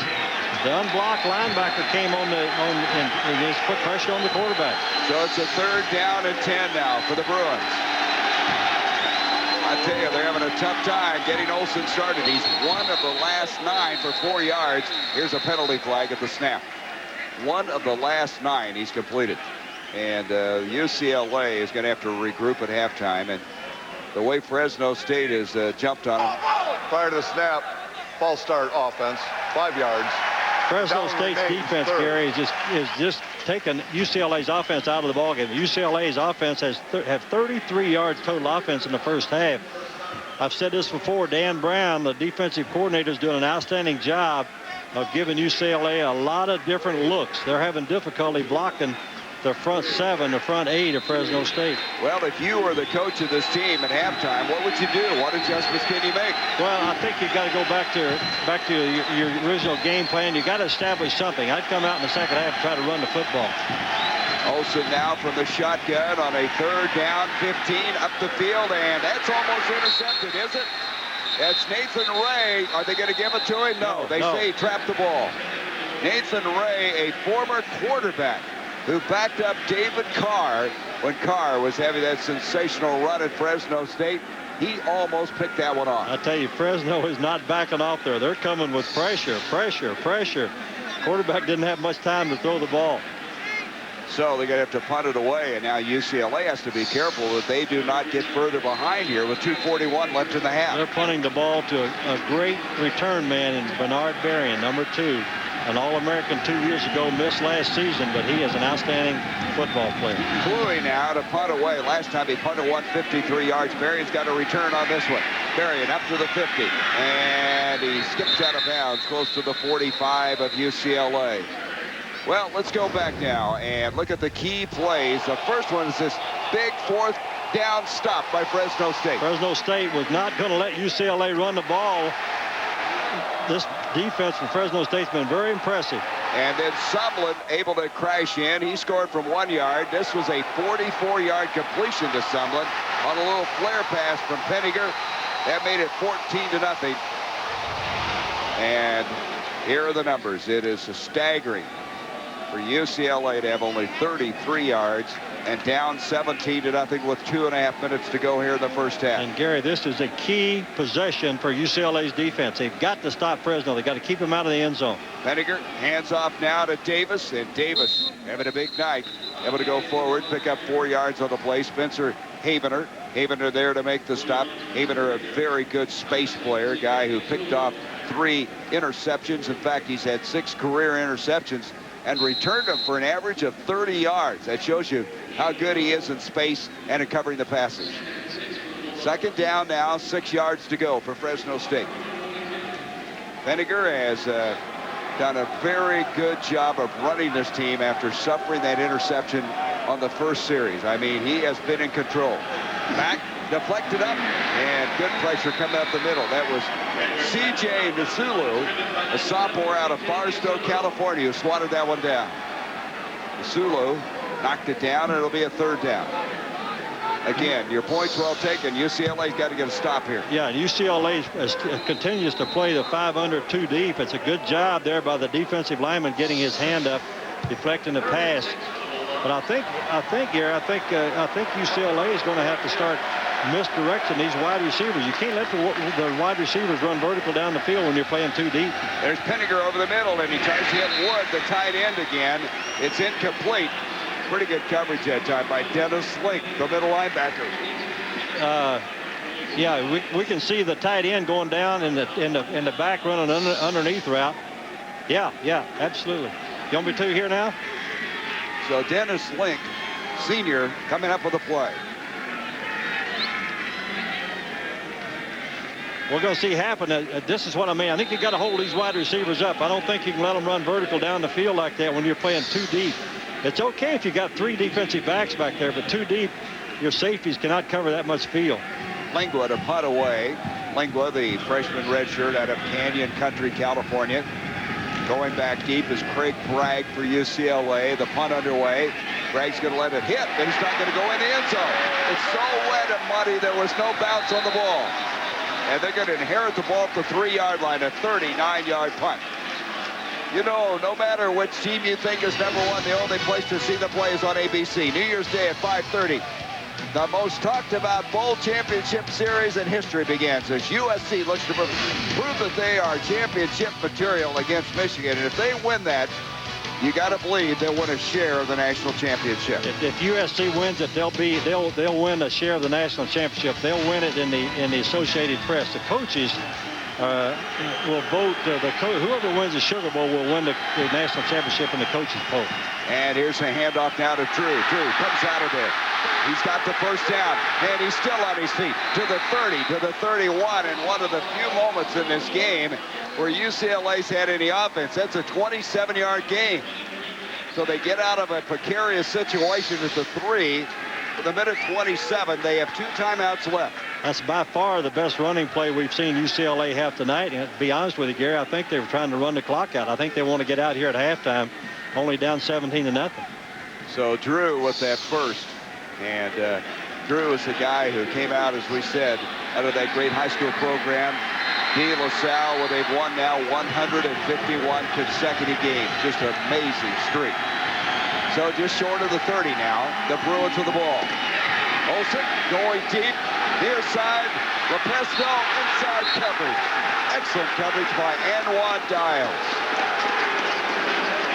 Dials, a guy who's not very big. He's only 5'8", but he stayed tough. He's had 2 interceptions this year. Some of the UCLA fans thought that should be pass interference, but I tell you, that is an outstanding play by the defensive back, number 27, Dials. Like you mentioned, he's not very tall, but an excellent play. Good position. Second down and 10 now. Stops the clock with a minute 20. If UCLA could have any success here in the waiting minute and a half, it would help them. You can see it is not the kind of numbers Drew Olsen had in mind. The guy who they thought had the best practices since that USC game they had all year long. He's in trouble. Now scrambling ahead and is able to ad-lib his way across the 35. That's Dean Mason, the stop, a gain of 6. And UCLA is going to use a timeout. Nope, it's going to be Fresno State calling the timeout. That tells you a little bit about Fresno State's attitude. They want to get that one more time before it's over. Well, the Rose Bowl, Carl Durrell, is always something special. The time you took that Arizona State team there. See, Michigan, they've been there quite often. USC 29 times. Chris Perry, who was a Heisman Trophy candidate, special. And I don't know how about you, but I thought Mike Williams, the wide receiver of USC, is as good as it gets. I think he might be. He and Larry Fitzgerald are the 2 best wide receivers in college football. But I've had a chance to watch Michigan a little bit this year now. I'm telling you, Michigan is really playing good football here at the end of the year. That will be a great matchup between Southern Cal. Pete Carroll and his staff done a great job. They got a great football team, but that will be a great game to watch. You know what really happened for Michigan is John Navarre really started to play well at quarterback. John Navarre, Chris Perry, Brandon Edwards, 3 of the best offensive players that I had an opportunity to watch this year. Plus, Gary, don't count out Michigan's defense. I guarantee you, Jim Herman will have that Michigan Wolverine defense flying around. They're a good defensive football team. Well, USC, of course, they were wanting to play in the Sugar Bowl. Not a bad consolation prize, though. How do you end up in the Rose Bowl? Let me tell you what we should have. We should have one more game. The winner of the Rose Bowl should play the winner of the Sugar Bowl and have a true national champion. I couldn't agree more. 1 of 7 is UCLA. It's a third down. 1 of 7 on third down. 3rd and 4. Olsen is hit and destroyed. I mean, nailed by Garrett McIntyre. Had no chance to complete that pass. McIntyre is not real big. He's only 250, 6'3", 250. Has 35 tackles on the year.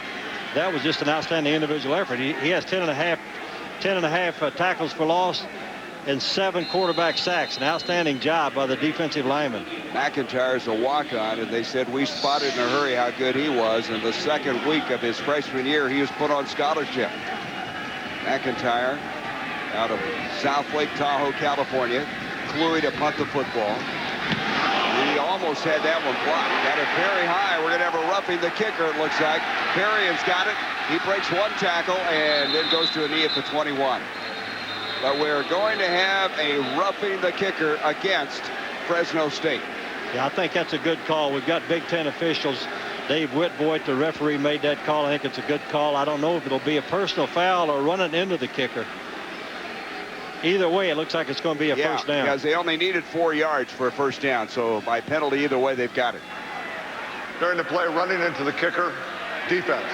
5-yard penalty. The penalty results in a first down. So running in, 5-yard penalty. They only needed 4. Let's look at it.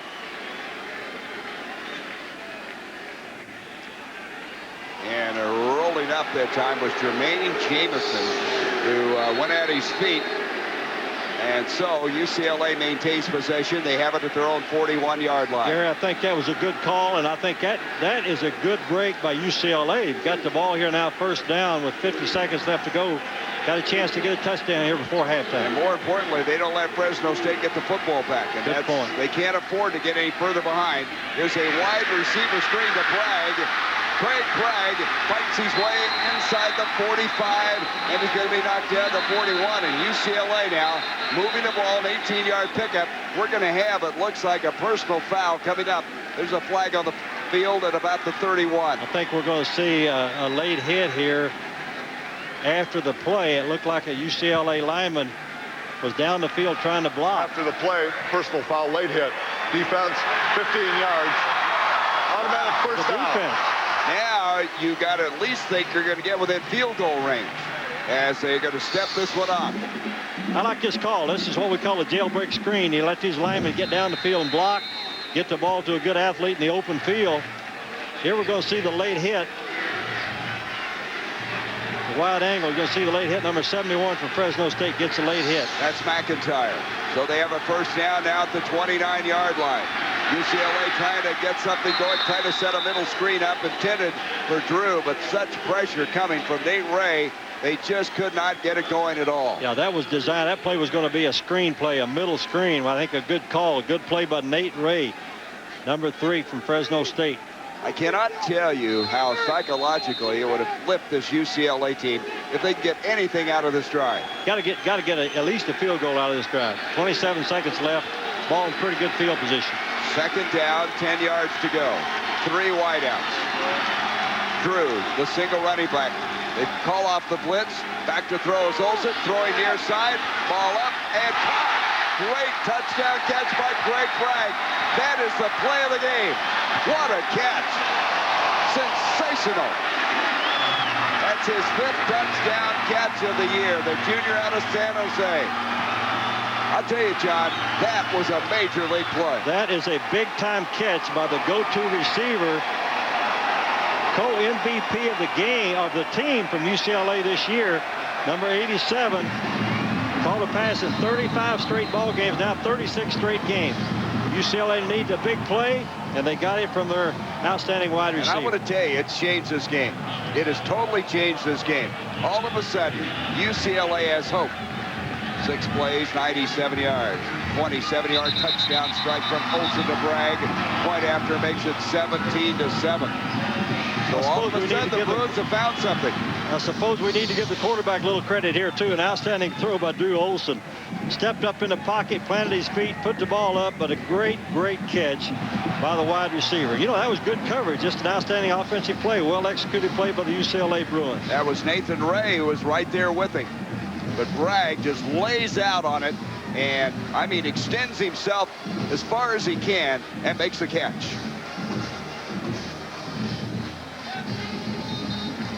There it is.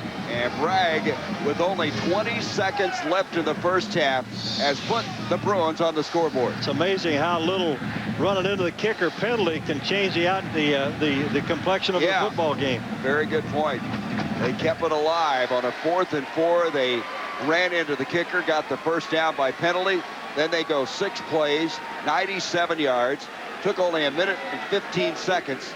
And then Olson to Bragg. And I'm sure Pat Hill is saying to himself right now, we had this game the way we wanted, and now we may be in for a real dogfight. I think Carl Durrell, though, the head football coach from UCLA, has got to really get after his football team at halftime. They're going to squib this one down the middle of the field with only 20 seconds. Going to be picked up by Varian. Varian will go to the far side, up to the 15, and he'll be tackled to the 16-yard line. And so, Fresno State with 15 seconds. Now we got a fight breaking out. Pac-10 against the WAC, the guys from the north against the south. An interstate rivalry, and all the flags are coming out now. Yeah, the officials got to step in here and take control of the ball game. Don't let this game get out of hand. You've got 2 aggressive football teams. Fresno State is a very tough, mentally tough football team. I've watched them practice, Gary. They're a clean football team, but they're a tough physical football team. That's the kind of football that they teach. Now there's a little pushing and shoving going on. We'll try to sort it out a little bit. Looks like Wesley Walker and Manuel Sanchez were 2 of the first that got into that little scuffle. But we don't need this. But right now, you can see Jared Page got thrown out of the game. Is that what we've been told? We have been told that he has possibly been ejected from the game. Well, the rule in college football, if you fight, you get thrown out of this game, plus you set out the first game, they set out the next game. It'll be the first game of next season. Well, we'll find out what happened here.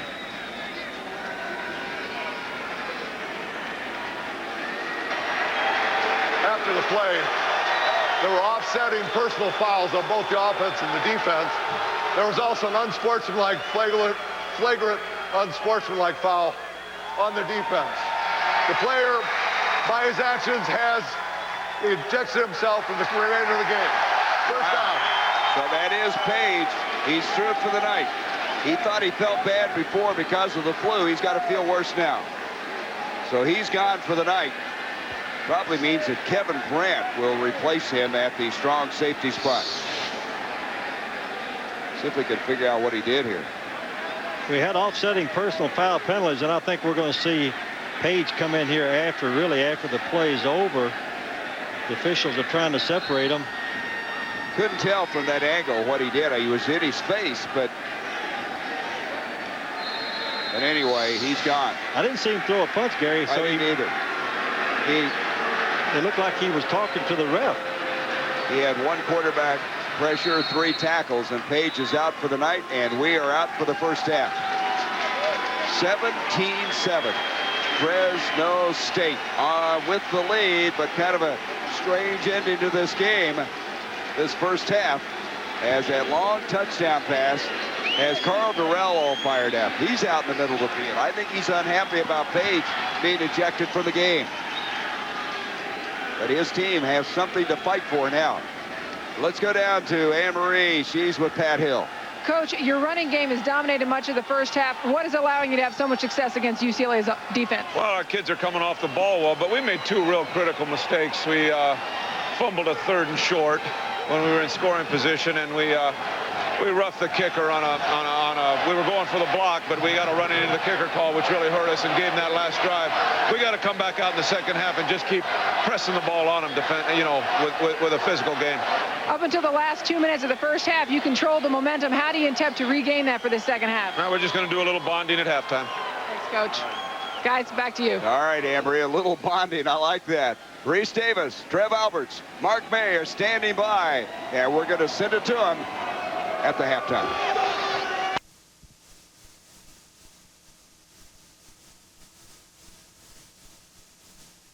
Ready to play in the second It'll be half. interesting to see how they respond with Jared Page being ejected from the game. Here's some of the plays early in the game. A 4th down stop by Fresno State as Drew could not get wide. And here is Pinniger dumping one off to Sumlin, Bryson Sumlin, and he went 44 yards to pay dirt. And this last play, we're going to see UCLA's wide receiver make a great play.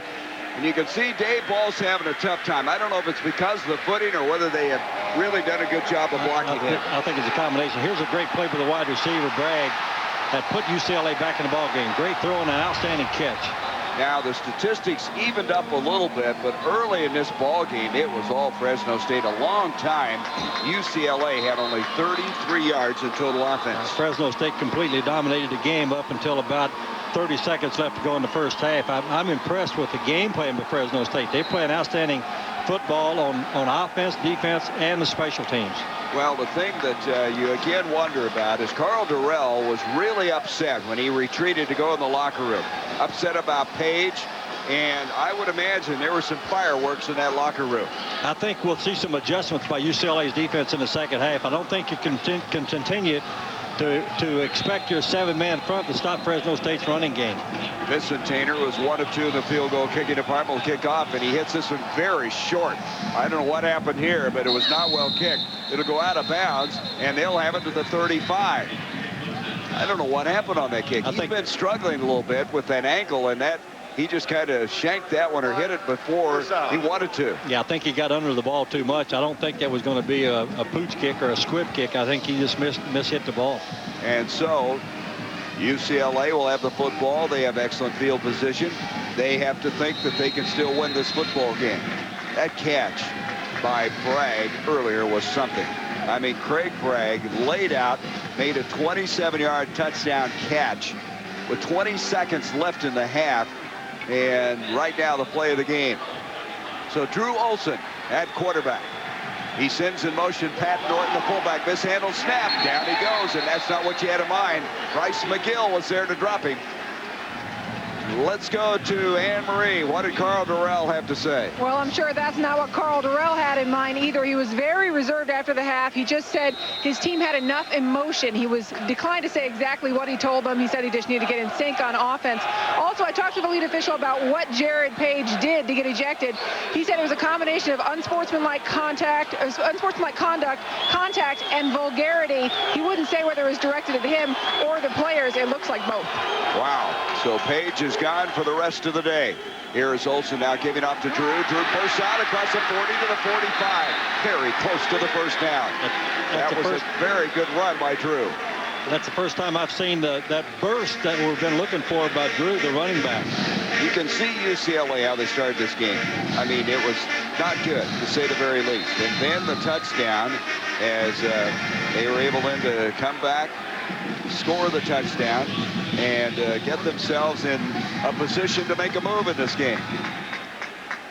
But they had an interception at the start of the game on the first series and could not capitalize on that.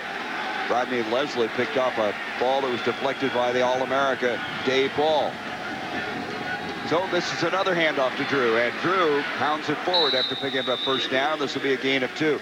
I would think that all of a sudden Carl Durrell is saying, hey, we have got to play some smash-mouth football. Come right at them. It looks like this is a different UCLA football team so far in the second half. Looks like they've got at least coming off the ball. The offensive linemen look like, Gary, they're firing out, trying to establish a running game. This offensive line for UCLA is very young. There are no seniors up front, and they've had to make a lot of adjustments. They only averaged 94 yards rushing this year, and they gave up 49 sacks, and that's a deadly combination. Here comes the blitz. Olson hands off to Drew. He is able to break the tackle from the blitzer, Mason, and then is dropped for about a yard loss on the play. I tell you, that was a heck of a blitz. Now here's a late flag. Mason came from the safety spot. He did slow up Drew, even though he didn't make the tackle. Yeah, he came unblocked. And again, I give credit to Dan Brown, who's calling the defense is Fresno State. He's not going to sit back and let UCLA control the line of After the scrimmage. play on sportsmanlike conduct on the defense, 15 yards, automatic first down. I'm going to tell you, the officials are going to get this game under control right now. These 10 officials have taken control of this ball game. They're not going to have the same thing that happened here that happened over in the Hawaii game. And there's a late push. Is that on Brian Morris? No, let's see. Brian Morris is right on top of one of the Bruins. That's who it was. And here's a handoff to Drew, and Drew pounds it to the 35. So they have moved from their own 35 to the Fresno State 35 and have a second down. And you can see new resolve right now, new body language for this UCLA team. Good field position. I'd like to see UCLA get in and out of the huddle a little quicker here. Get up the line of scrimmage. Get the ball snapped. Come off. Make something happen. You ought to be fired up. You're behind. You have not played well in the first half. See what Drew has done thus far. Not a bad average. Earlier we mentioned he had 176 yards rushing against Arizona State, an 83-yard touchdown run. Here's a pass complete on the near side to the 30-yard line.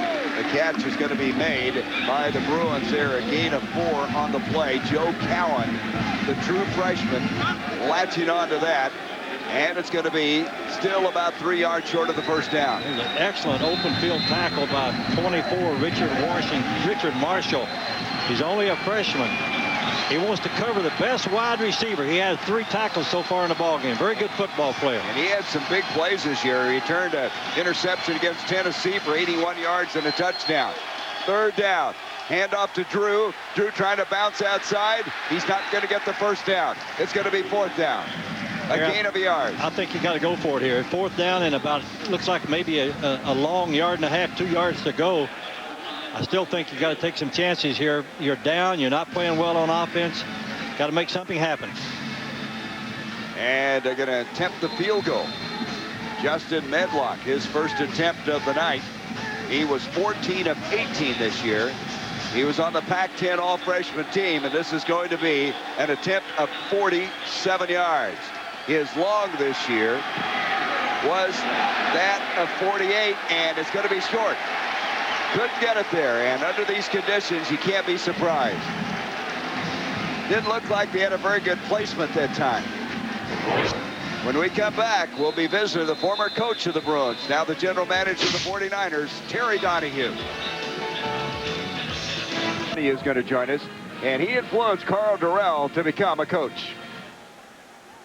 He saw something in me that I didn't see. You know, I was done playing at UCLA and was going to accept a job at a major business firm, and he pulled me aside and said, you know what, I don't have a receiver coach for spring ball at that time because my coach had left to go to the NFL, Homer Smith, and he coached both quarterbacks and receivers. And so I said, you know, why not? I have a couple weeks until I start. And when I went out for spring ball and coached my first practice, I was hooked. Well, and Terry is with us now from Westlake Village. And Terry, what did you see in Carl Durrell? Well, Gary, you know, Carl was an excellent player. He was a guy who had great technique as a football player, someone who had outstanding work ethic, and he had integrity and character, and he was smart. And anytime you get a guy that can work like that, you know that you can teach him how to teach. And Carl became an excellent coach. That was the gain of 4 in that last play to bring up 2nd and 6. Terry, watching UCLA here tonight, what's your evaluation thus far in this football game? Well, I think, first of all, you got to give Fresno State a lot of credit. They're a very fast, physical team, and as John Cooper has pointed out, they've had an excellent game plan in all phases of the game. But I think as I watch UCLA, this is not one of the more talented UCLA teams that they've had. This team is a spirited team. It's playing hard, but frankly, it's just not as physical, nor does it have as much team speed as a team like Fresno State. That doesn't mean they can't win the game, but I think Fresno State's every bit or more talented. Terry, you mentioned, we were talking earlier in the day, you mentioned UCLA's got to go out and recruit some players because they're going now against crosstown USC, who's got a great football team. Well, there's no question. Carl Durrell and his coaches have got to upgrade the talent level at UCLA. And in order to compete in the Pac-10 and against teams like USC, you've got to have good football players. And John, as you know, some of our former UCLA teams and your teams that both Arizona State and Ohio State. You win with great players, and you know, great players make good coaches, and that's what you have to do. You have to go out and recruit. It's amazing how much better coach you are when you get good players. You're exactly right. Hey, Terry, you had such success. What a great job you did at UCLA. But one of the things you have to do, you have to beat USC, don't you? Well, you have to beat your crosstown rival or your rival enough times. You don't have to beat them all the time, but you certainly have to beat them enough to keep employed. And, you know, in my particular case, when I was at UCLA, I had 20 years as a head coach, and when it was all over, my record against SC was 10-9-1, you know. Yeah. So we didn't dominate them, but we beat them enough, you know, and so that's what you have to do. We have a third down in the yard. Pettiger trying to sneak it, and it's close. As he tried to move forward, I don't know if he got enough surge out of the offensive line. Terry, is the honeymoon going to be over for Karl Dorrell? I mean, how long do you get at UCLA to get this thing going again? Well, I certainly think you've got to give a coach time to recruit his own players.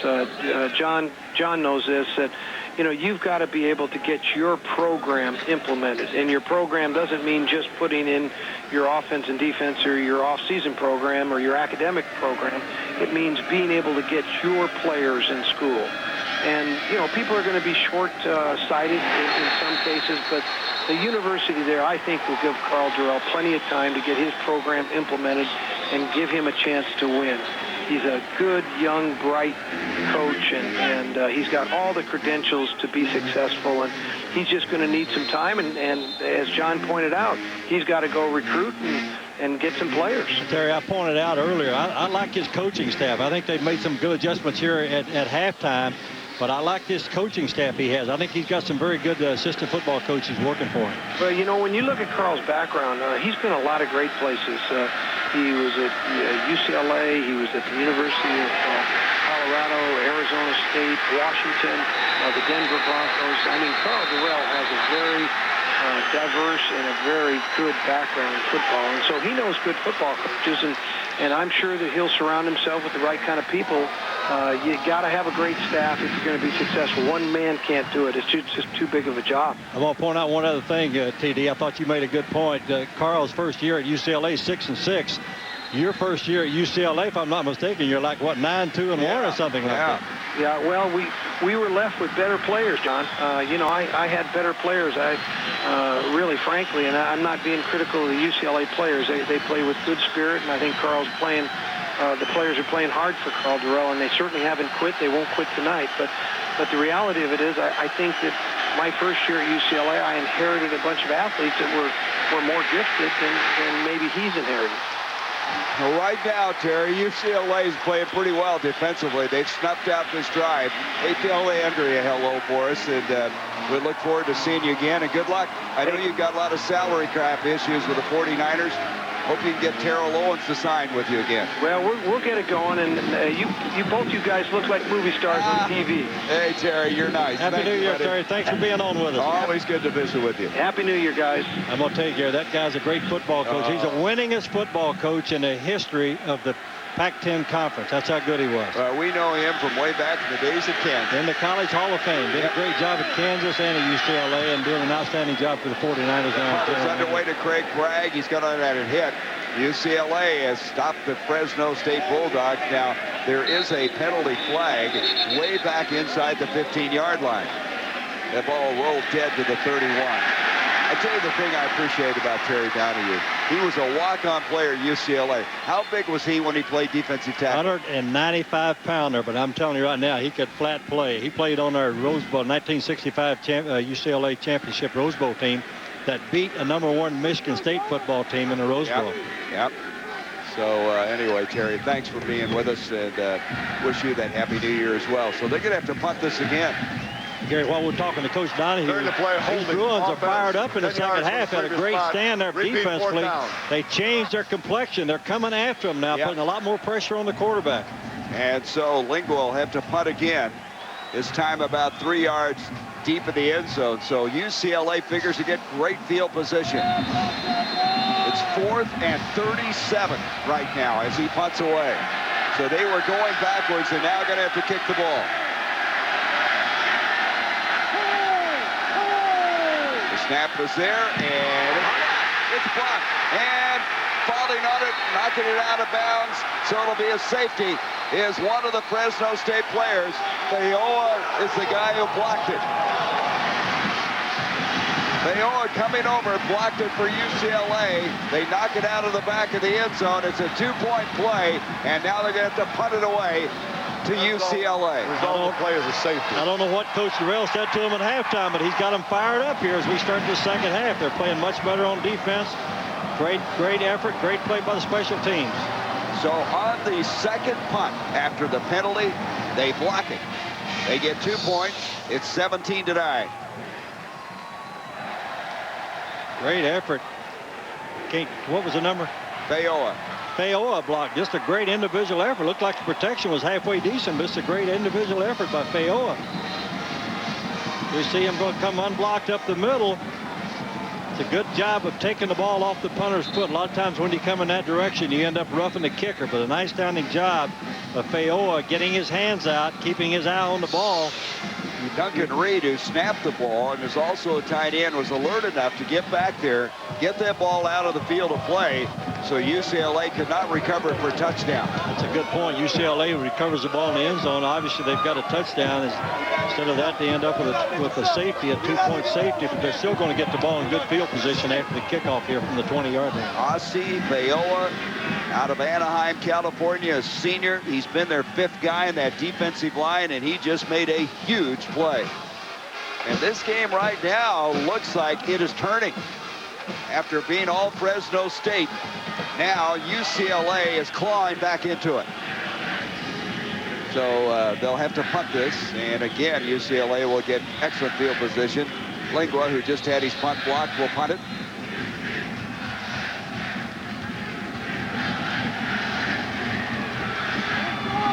He hit it beautifully. Drifting back is going to be Greg Bragg. He's got it at the 25, up to the 30, 35, 40, to the 43-yard line. There is another penalty flag. The last time that there was a penalty on Fresno, it cost him. Let's see who this is against. Nice return that time by Bragg.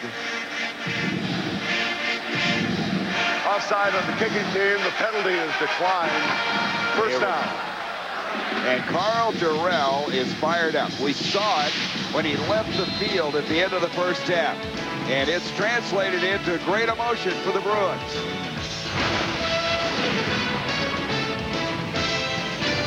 Exclusive presentation of the 2003 Silicon Valley Football Classic. Brought to you by KFC Honey Barbecue Wings. For real wings, real fast, you got a KFC what's cooking. By Citi Identity Theft Solutions. Free help getting your life back. That's using your card wisely. And by Pontiac. Catch the Rose Bowl halftime show for the return of a high-performance legend. The 350 horsepower Pontiac GTO. UCLA with a chance now to make another statement in this game. They're coming back and coming back strong. Akee Harris able to move it out now to the 45. In the last 4 plays for Fresno State, they've had a minus 30 yards plus a 10-yard penalty. They've done nothing here in the third quarter. It's been all the Bruins. Again, I think the adjustments that UCLA made defensively at halftime, Larry Kerr, the defensive coordinator, and his staff did a good job. They put a lot more pressure on Fresno State's offense here to start the second half. Ball at the 45 of the Bruins. Second down. 6 yards to go. They're playing really the most muddy portion of the field. Taylor goes in motion. Flag on the play. Give to Drew, and he's going to be thrown for a loss. So the flag came out about the time the ball was snapped. Todd Garcia, the linebacker over there, to read that play extremely well.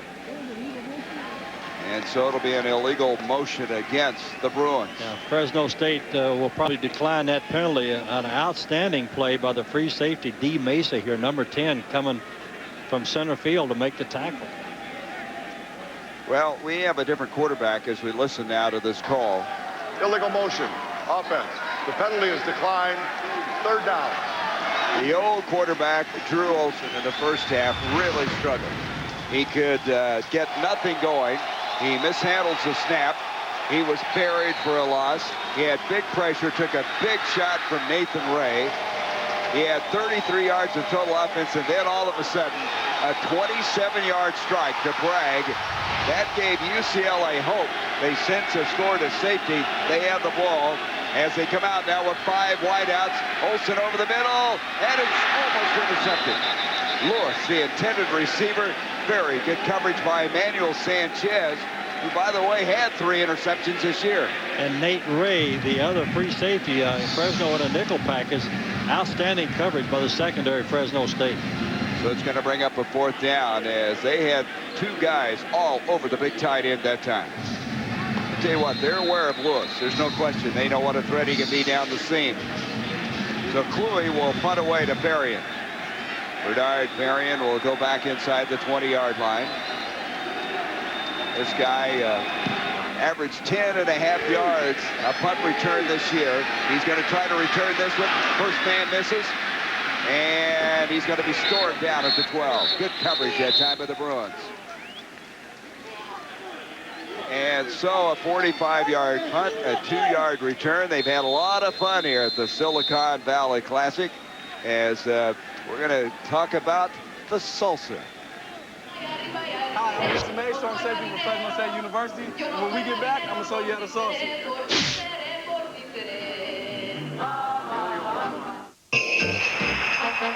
Welcome back to Spartan Stadium at San Jose for the 4th annual Silicon Valley Classic as we have Fresno State leading UCLA 17-9 with John Cooper. I'm Gary Bender, Anne-Marie Anderson on the sideline of Fresno State. I think, John, right now, a very critical series for them. They need to get something going. Yeah, their defense made a stop, and a good stop stopping UCLA the last series. This UCLA football team is really fired up, and again, I point out the adjustments that they've made defensively. They're not sitting back in that zone, that 2-deep zone now, and allowing Fresno State to run the ball. They are the aggressors, to say the very least. 2nd down coming up, 8 yards to go. They come out now with receivers wide left and wide right. Fernandez to the near side. Dwayne Wright is the running back. Paul Penninger trying to get something going. He tries to hit Fernandez. He can't hang on. Quick slant. Couldn't quite get it done. And this UCLA defense had an excellent stand with the previous series. You can see the sack as Boschetti came through to nail it. And good pressure coming that time, and the block by Bayoa, and eventually the safety. I mean, it was a dominating defensive series. There's no question about it. They're bringing pressure now. They're not sitting back and being passive. They're coming after Fresno State. Here's a big 3rd down. 3rd down and 8. 4 wide receivers for Fresno State. Pat Hill's got to be nervous if they don't keep this drive going. He throws near side, complete. The catch is made by Jermaine Jamison, but he's short of the 1st down. He is short by at least a yard. And so now it's going to be a 4th down. Make it 4th down and about a yard and a half to go. Pat Hill's a little up, catch, but not far enough to be out there for the 1st down. Pat Hill's a little upset with his wide receiver. You've got to run the route deep enough to get the 1st down. Nice throw by the quarterback, but Jamison, the wide receiver, has got to get the necessary yards for a 1st down. And so now Lingua's got to be a little nervous after having a punt blocked a while ago. Bragg goes back for UCLA at the 4:55 mark of the 3rd quarter. Here's the boot underway. Oh, he hit it very well to the far side. It's going to take a bounce. Doesn't go very far in this wet field. Now rolls to the 40. Gets a couple of yards more to the 38-yard line. So UCLA, after that 41-yard punt, still trying to apply a little more pressure against Fresno State. Barry Alvarez's crew going against the Auburn Tigers in the Gaylord Hotels Music City Bowl at noon Eastern on ESPN. Then at 3:30 Eastern on ESPN2, Conference USA champion Southern Miss takes on Mountain West champion Utah. Arkansas against Missouri as we continue the bowl coverage here on ESPN. Our family continuing to have a lot of action developing here as we go into the last year of this year, last week of the year. There's a pass incomplete. Joe Cowan, the intended receiver, Therian Fontenot, had a hand on it. I'll tell you what, though, Olsen looks different to me. There's something about the way he's moving around. He's much more confident. I tell you, he better pinpoint those passes because this secondary, Fresno State secondary, they're well coached and they're flying around. There's not many receivers open. Second down and 10. UCLA with excellent field position with 4.5 minutes to go here in the third. Handoff comes to Drew, and Drew's going to pound it across the 40 to about the 42. And a gain of 2 on the play, and so it's going to bring up a third down and still almost 7 yards to go.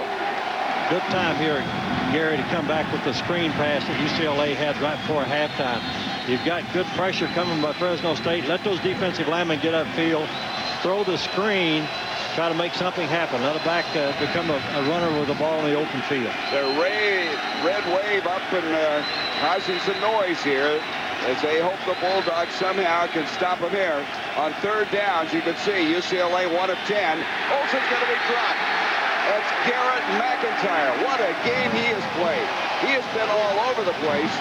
He has the sack, and that will force UCLA to punt the football. McIntyre is really showing up, isn't he? Good. We're going to see number 71 McIntyre here come what we call a swim technique. Get up the field. The left tackle turned him loose, thinking the guard was going to pick him up. Outstanding pressure, outstanding pass rush by Garrett McIntyre. They say that he has a motor that never stops. There's clearly the big punt. Berrien goes back to field into the 15, up to the 20, and he goes out of bounds at the 23-yard line. A late flag. We may have a late hit. That's a push in the back. That's a good call. That was pretty obvious. It looked like if the official, the player was going to get by with that, but the official saw it and threw a late flag. And so Fresno State will be awarded with additional yardage. Right here in the open field. Good call by the official. Yep. So it is going to go against Fresno State. I thought initially it was going to be a late hit, but it is against. Illegal block in the back by the returning team. 10 yards from the spot of the foul. First down. Yeah, there it is. You can see it. And so that will move it back as that was Mesa, their inspirational leader that time with an ill-advised block, and that'll move the ball back to the 13-yard line. This is a good job of this Big Ten officiating crew tonight. I think they've done a nice job officiating. Matt Hill, very, very concerned, as well as should be. His team has got nothing going here in the third quarter offensively. 3:06 left in it. Penninger gives off to Sumlin, and Sumlin is swarmed under. This is such a different football game. I mean, in that first half, UCLA was stopping nothing. Matt Ball, the identical twin What's happening, to Dave, was there for the tackle. What's happening, Gary? UCLA is putting. Look at the people. They've got 8 people up on the line of scrimmage stopping the running game. That's a good adjustment that they made here at halftime on the defensive side of the ball by UCLA. So Penninger and company has a second down and 11. They'll have Fernandez and Berrien split to the top.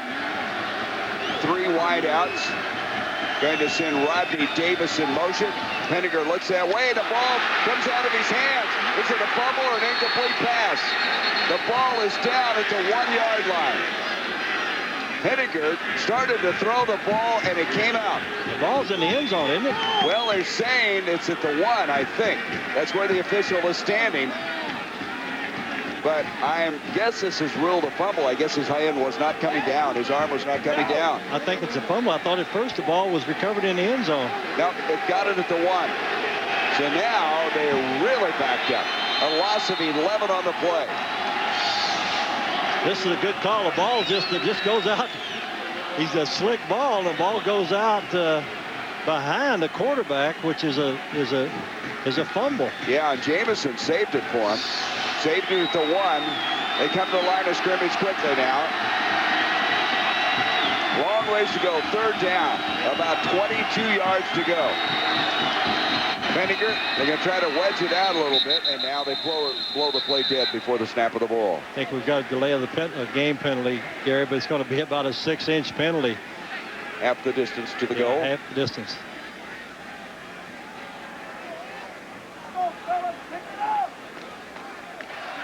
Prior to snap, delay of game. Offense half the distance to the goal. The down remains third. Boy, I tell you, this is a precarious situation. There's Jamison. He's the guy that saved that ball at the 1-yard line. It's like he hurt the left hand, left wrist. So here they go now from what, the 6-inch line? Got a decision to make. You either try to punch the ball out here where you get a little more room to punt the ball, or you could come with a play action pass and pull one up for grabs down the field. I wonder if you do that, though, with a lead of 17-9. Here we go. Third down. Henniger back to the end zone. Throwing deep. Ball up. And it's intercepted. It's picked up. Nope, they say he's out of bounds. As that was almost picked up by O'Hare. Namdi O'Hare went out of bounds. The intended receiver, DeAndre Gilbert, they were just hoping somebody would run under that one. Yeah, sometimes that's just as good as a good punt. You throw the ball deep down the field, get the ball intercepted. As long as you make the tackle, you still, it's about as good as a good punt. O'Hare starting because Ben Emanuel was out with a groin and a team violation rule. And O'Hare went flying over there but could not get into the field of play. Now Lingwood, a punt going as deep as he can in the end zone. Bragg is back for UCLA at the 39. 54 seconds left in the third. The boot underway, hammers it. And there's a flag. We may have a roughing the kicker. Off it comes to Bragg. Bragg to the 50. Bragg going to be dropped at the 49. Gary, we've got a roughing the penalty. This is a 15-yard penalty. It'll be an automatic first down. That is a critical mistake. You know what? It's a good call. As Maurice Drew was the guy who came flying in there. Carl Durrell and his coaching staff in disbelief. Watch the replay here. This is a good call. I think this is an obvious roughing the kicker. Kick, personal foul, roughing the kicker, defense. 15 yards, automatic first down. Didn't matter. They had an acre to go for a first down. This is a good job here. It's a bad job. The defensive man needs to go to the point where the ball is going to be kicked. You don't ever go for the punter. You go for the ball. Boy, remember that play. That could be the biggest play of the night. As they had him punting away, now they get new life. They have it at the 15-yard line, first down. Pennigan gives off to Davis. Davis wedges it out close to the 20, a gain of 4. And now some pushing going on. There's some short tempers on the field right now. So on that fourth down and just a mile to go, they have a roughing the kicker, setting up Fresno State, bringing them out of the deep hole, and giving them new life as we're going to go down to the end of this third quarter. They don't even have to snap the ball here as they come to the line of scrimmage with 4 seconds. 3, 2, and we have 15 minutes left to go. So it's been UCLA in the third quarter. After Sumlin had scored from 44 yards out to make it 14-0. And then you can see the coverage by the secondary against UCLA until Bragg made a great catch. Oh, John Cooper, we're just talking about that fourth down and 22, roughing the kicker penalty. Why did they even come after him on that? Well, I think a wise decision would be to hold up and try to get the ball in good field position. If you block it, a lot of times it goes out of the end zone, you get another safety. But as the end result, Fresno State has a new life. Here's Rodney Davis fighting forward. It's going to bring up the third down. Well, we talked about Shaq and his big game to have to block Dave Ball. With more than that, here's Ann Marie. Well, that's right. Blocking Dave Ball is tough, but his upbringing was even tougher. Shaq grew up in South Central Los Angeles among gang violence. The Crips ran his block, and one block over were the Bloods. That close proximity led to many drive-by shootings and street muggings. Shaq says his grandmother kept him and his siblings inside in an attempt to stay out of harm's way. And even then, their house was sprayed with bullets in a drive-by. Wow. After one of his friends was paralyzed, he got out of there. I guess Ann Marie trying to block Dave Ball doesn't seem that big when you have those kind of situations in your life. There's a third down pass trying to hit Jamison. I'll tell you, Shaq is doing a good job. Let's watch him here as he blocks the All-American. Right here is Shaq. Watch him. Sets up. Good setup. Done a nice job here. Well, they were hoping he could do it one-on-one, so they wouldn't have to chip block or move a tight end over. Instead, he's done the job. But on a third down, incomplete, Lingwood will punt again. Lingwood looked like he was shaken up a little bit on that last roughing the kicker. He'll punt away from the 5. So UCLA still going to get the ball with excellent field position as we're just underway here in the fourth quarter. Lingwood's punt, not as good as the one he hit earlier. Coming up on the fly is Bragg, and he'll gather it in at the 50. A lot of things going on here during bowl week, and Sunday night the Fresno State team went to the Mexican Heritage Plaza to learn how to dance Mexican style. Vincent Mays was the first player to jump out on the dance floor, later joined by Therian Fontenot and several other teammates. And you know, John, I know you're a great dancer, so I want you to analyze how good these guys are. I'll tell you what, you had a great comment. You're never going to hear John Cooper criticize anybody dancing. I can tell you that right now. Yeah, they had a great time, man. This game now really still very much up for grabs. From the 50-yard line, UCLA with the ball. Olsen on a play action, looking, throwing, near side. Bragg is down there. He overthrew it. Bragg with his entire uniform obliterated on the back by mud, and very good coverage that time defensively. That was coverage by Awan Dials. It'll bring up second down. So Olsen going for the whole enchilada, I guess you would say, on the near sideline. Gary, both these cornerbacks for Fresno State, Dials, number 27, and Richard Marshall, number 24, I think have done an outstanding job. They're not real tall, 5'9" and 5'11", but I haven't seen too many wide receivers open in that Fresno State secondary. Second down and 10. They have 5 DBs in, the Bulldogs do. From the shotgun is Olsen again. He has a screen set up to Bragg, makes the catch, comes out of the pack, and almost got the first down. Just short of the 40. That's an excellent effort by him. Well, the Outback Bowl, Iowa and Florida going against each other. And the Florida Gators, I wonder what they're thinking about Steve Spurrier now leading the Redskins today. Coverage begins with a College Game Day built by Home Depot. It's all on the Capital One Bowl Week on ESPN and ESPN2. And I'll tell you what, today Callahan, he's gone. Spurrier is gone. There are a lot of coaching jobs open in the NFL, huh? That will be a great game down in Tampa. Florida Gators and the Iowa Hawkeyes. Bill Callahan's son, Brian, is on this UCLA team. There's a gift now to Drew.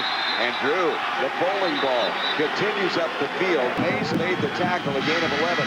And what I've seen so often happens, your outstanding running backs get better as the game goes on. Yes, you're exactly right. And he showed that little burst we've been looking for. Also, give credit here to the fullback. Outstanding block by the fullback. Fullback doing the job that time was Pat Norton. And so it'll be a first down at the 28. But Drew is one of those guys who started slowly. And there is Brian Callahan, number 3, the freshman redshirt out of Danville, California. A walk-on. Has not played this year, but you wonder emotionally what he must be thinking about right now. A year removed from the Super Bowl, and all of a sudden they're looking for a new coach. Here's a handoff to Drew, trapped in the backfield. And that's Mesa again. Mesa has been outstanding. That's 5 tackles.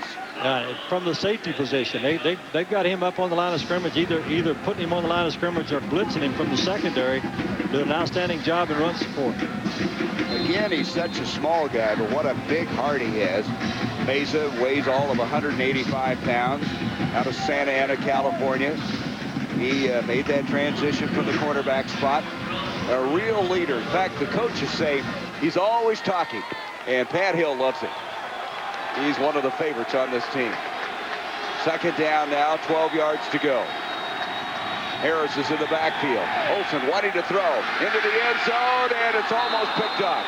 Almost intercepted by Richard Marshall. Not well thrown that time. That pass is incomplete again because Garrett McIntyre, number 71, all over the quarterback. They don't have anybody can block him up front. Here he comes. Inside rush again. Little swim technique. Great pressure. Got in the quarterback's face. It's hard to throw the football, Gary, when you don't have time to plant your feet. Kim Anderson, our spotter now, as you watch this play, indicates that McIntyre, unofficially with 4 tackles, 1 pass broken up, 2 quarterback pressures, and a safety. Our check that, 1 sack. Can't reach righty, Kim. 3rd down now, 12 yards to go. Drew, straight ahead, nothing. And it's 4th down. All of a sudden, Fresno State really is stepping up defensively. That was Marcus McCauley coming up to make the stop. I think we're going to see UCLA go for this. You got the ball on the 30-yard line, you're down, 4th and 10. No, it looks like we're going to punt the ball. McCauley, the freshman redshirt out of Sacramento, who blocked a couple of punts this year, made that stop. Cluey will punt away again. Berrien will go back. So we expect a pooch punt here, I would assume. 11:37 left in this game. 17-9. Fresno State, they have led from the get-go. Fresno wisely kept their defense on the field. There's the pooch to the far side. Berrien's going to let it hit, and it's going to go out of bounds near the 5-yard line. Nice job that time by Cluey. 25-yard punt, strategically placed. Pat Hill talked about how important this game is, and we'll go back to visit that interview after we take a break. 11:21 left to go. Fencing Pat Hill as he should be. His team just outside their own 5. Henniger in the second half. 2 of 5 for 0 yards passing. What a turnaround in the second half. Henniger is going to give up, and they're going to try to wedge it out for a couple of yards. Rodney Davis, as Pat Hill talked about the fact this is such a big game for Fresno State. I was brought up under the lights of UCLA. My coaches were all UCLA people. I was brought up on a Crowther sled, and UCLA was always something that was big in my young football life. So getting an opportunity to play them now for our 3rd time, hopefully 3's a charm. Area as well. Here's a handoff again to Davis. Davis getting it out close to the 10-yard line. Gain of 4. It's going to be 3rd down. Nusalu there to the tackle. And Fresno somehow needs to find a way to convert this 3rd down. Gary, this is a key play. Matter of fact, I think it's the key play of the ball game so far. 3rd and 6. You're on your own 10-yard line. Look at this. After the first 10 attempts, 7 of 10, and since 3 of 13. You got to give UCLA credit. They have shut it down. 5 wide outs on a 3rd down and 6. Henniger tries a little wide receiver screen, complete to Paul Williams. I don't understand that play at all. That went nowhere, and it'll bring up 4th down. I mean, UCLA had that one sniffed out from the get-go. Watch Dave Ball here, the All-American defensive end, the bottom of your screen. Watch the pursuit. Down the line, ball is thrown down the line. That's what makes him such a great football player. He is a tough football player, and he got great pursuit, plays every play 100%. I don't know about that call. It was a screen play, little screen. But it's 4th down, and with 6 yards to go, they're going to punt it out of there. It's the second half trying to punt the football. This is a different UCLA defensive football team in the second half. Beautiful punt. He's done a nice job. Bragg goes back, fields it at the 41, and drilled. Great coverage that time. As Manuel Sanchez, after a 49-yard punt, struck him in his tracks. Sanchez has really flashed tonight, hasn't he? That's as good an open field tackle as you'll see in college football. So UCLA's got it, down 17-9. ESPN's exclusive presentation of the 2003 Silicon Valley Football Classic. Brought to you by Citi Identity Theft Solutions. Free help getting your life back. That's using your card wisely. And by Bowflex, the choice of professionals. Visit Bowflex on the web at bowflexendzone.com. Well, the Christmas park's still in effect. Downtown San Jose, beautiful setting.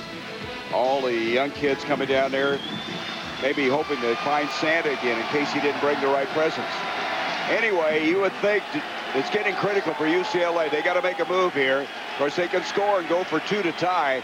The time will be important here pretty soon. Olsen scrambling around. He's going to be sacked. Buried. I mean, they moved that offensive line right into his...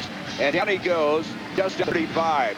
Give credit to Bryce McGill, the all-whack linebacker, and Brian Morris, who led Fresno State in sacks with 10. They were the first two to get there. I think that's a good point. Also, I think the credit needs to go to that secondary. That was a little bit of a coverage sack also. The defensive backs for Fresno State are doing an outstanding job.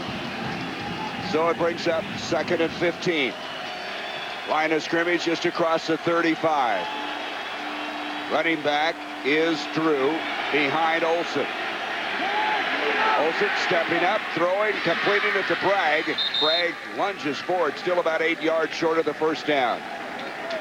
With John Cooper and Anne-Marie Anderson, I'm Gary Bender. Welcome to the Silicon Valley football. We have 8 minutes left to go in this game. Fresno State, after jumping up to a 17-0 lead, now kind of had as they have a 17-9 lead. It's been a game of 2 different halves. As you can see, Fresno State did a great job in the first half, and now it's been UCLA fighting back uphill. Big 3rd down, 3rd and 8. Olsen with a deep drop, blitz coming, and it's caught.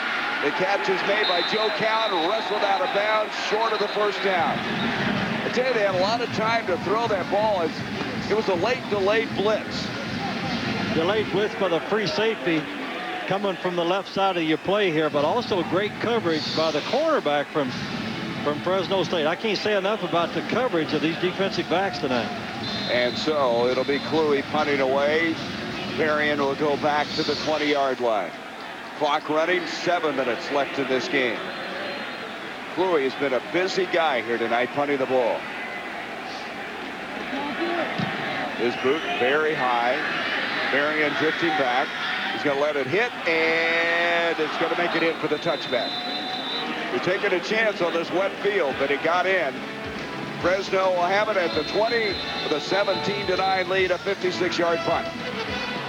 Back to the Silicon Valley Football Classic. Fresno State is leading UCLA with a little under 7 minutes left. You know, Gary and John, I'm struck by the disparity of emotion between these two benches. It's almost like these teams are reflecting the personalities of their coach. UCLA so calm and methodical. Fresno State fired up just like Pat Hill. They're looking to play for something. And Fresno State trying to regenerate some offense as they give this one to Dwayne Wright, who hasn't carried for a while. And he makes a 9-yard run just short of the 30-yard line, and that's probably their best offensive thrust in the entire second half. That's just how difficult it's been, John. This is key. I think if UCLA is going to win this football game, they got to make a stop here. The clock is going to be a factor here real quickly. Both teams have all 3 timeouts remaining. 2nd down, a yard to go. So Wright has been alternating with Sumlin and Davis, but we had not seen Wright for a while. Sumlin comes into the game on this snap. He's a short yardage guy, so you figure he's going to get it, and he does, and he's going to get the first down. Shoved back, wasn't easy, but looks like he has enough real estate across the 30-yard line. So that is a big first down for Fresno State. Because the clock, after they stop play for a moment to set the sticks, will start up again. I think it's important here for UCLA again to press the line of scrimmage, bring those safeties, do some blitzing, try to create a bad play. And Larry Kerr, as you look at him, is probably thinking that very thing. DeAndre Gilbert is split to the top of the field. Everybody else is in tight. Penninger will give to Sumlin. Sumlin, the short yardage guy, pounds it for a couple of yards. So they're going to try to eat up as much time as they can. Justin London out of Roanoke, Virginia, with his 9th tackle. A good adjustment by Larry Kerr, the defensive coordinator. He did have 9 people right on the line of scrimmage, almost knowing that Fresno is going to try to run the ball to eat up time on the clock. You saw a shot of London. He's from Roanoke, which is near Blacksburg and Virginia Tech. He was going to go there. And then his best buddy, who had walked on at Virginia Tech, was killed in a car wreck. And so he elected to come west. And, of course, UCLA is glad to have number 9 a middle linebacker. 2nd down, 9 yards to go.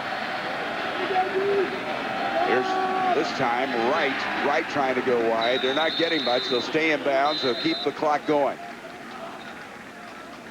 Well, last year was a close game. Georgia Tech faced Fresno State in the football classic. Both teams struggled on the muddy Spartan Stadium grass. The Fresno State defense intercepted Georgia Tech quarterback 6 times, while Bulldog running back Rodney Davis rushed for 153 yards. But you see Davis going here. He had 2 touchdowns, and he had a big interception by Mesa, and Pat Hill celebrated a 30-21 win over the Yellow Jackets. There he is, the MVP of a year ago. 3rd down, 7 yards to go. Vinegar over the middle through the hands of Rodney Davis. And they're going to have to punt it away, and that stops the clock as well with the incomplete pass. Well, this is the play right now that's going to come back and haunt UCLA if, in fact, they don't pull it out. They roughed the punter on a 4th and 22. And Fresno State dug themselves out of there and still maintain their 17-9 lead. I think you're right, Gary. That changed the complexion of the ball game here in the second half. UCLA would have had the ball in great field position. So now to 4:07. Going to Bragg is back standing at the 25. Not a good punt. Bragg comes up and takes, though, a Fresno State bounce and rolling down to the 25-yard line. And that's where the Bruins have it. Still a touchdown and a 2-point conversion away from tying. 41-yard punt with 3:55 to go. Burrell trying to find a magic play, something to get this series going to try to tie this game up. UCLA will start from the 25. Drew Olson in the second half, John, 4 of 8 for 22 yards. You've got to go to your go-to wide receiver here. You've got to get the ball, I think, to Craig Bragg. Well, Bragg made the best play of the game. Here's Olson completing it to Mercedes Lewis, the big tight end, who we've been looking to see if he can make some big plays. We'd heard so much about him. Finally makes the catch. And Richard Marshall over there to make the stop. This guy is such an imposing figure. And Lewis spun down, a gain of 5. The clock is going to become a factor here real quick. Like, I think the Bruins got to get in and out of the huddle. You got 3.5 minutes left to go.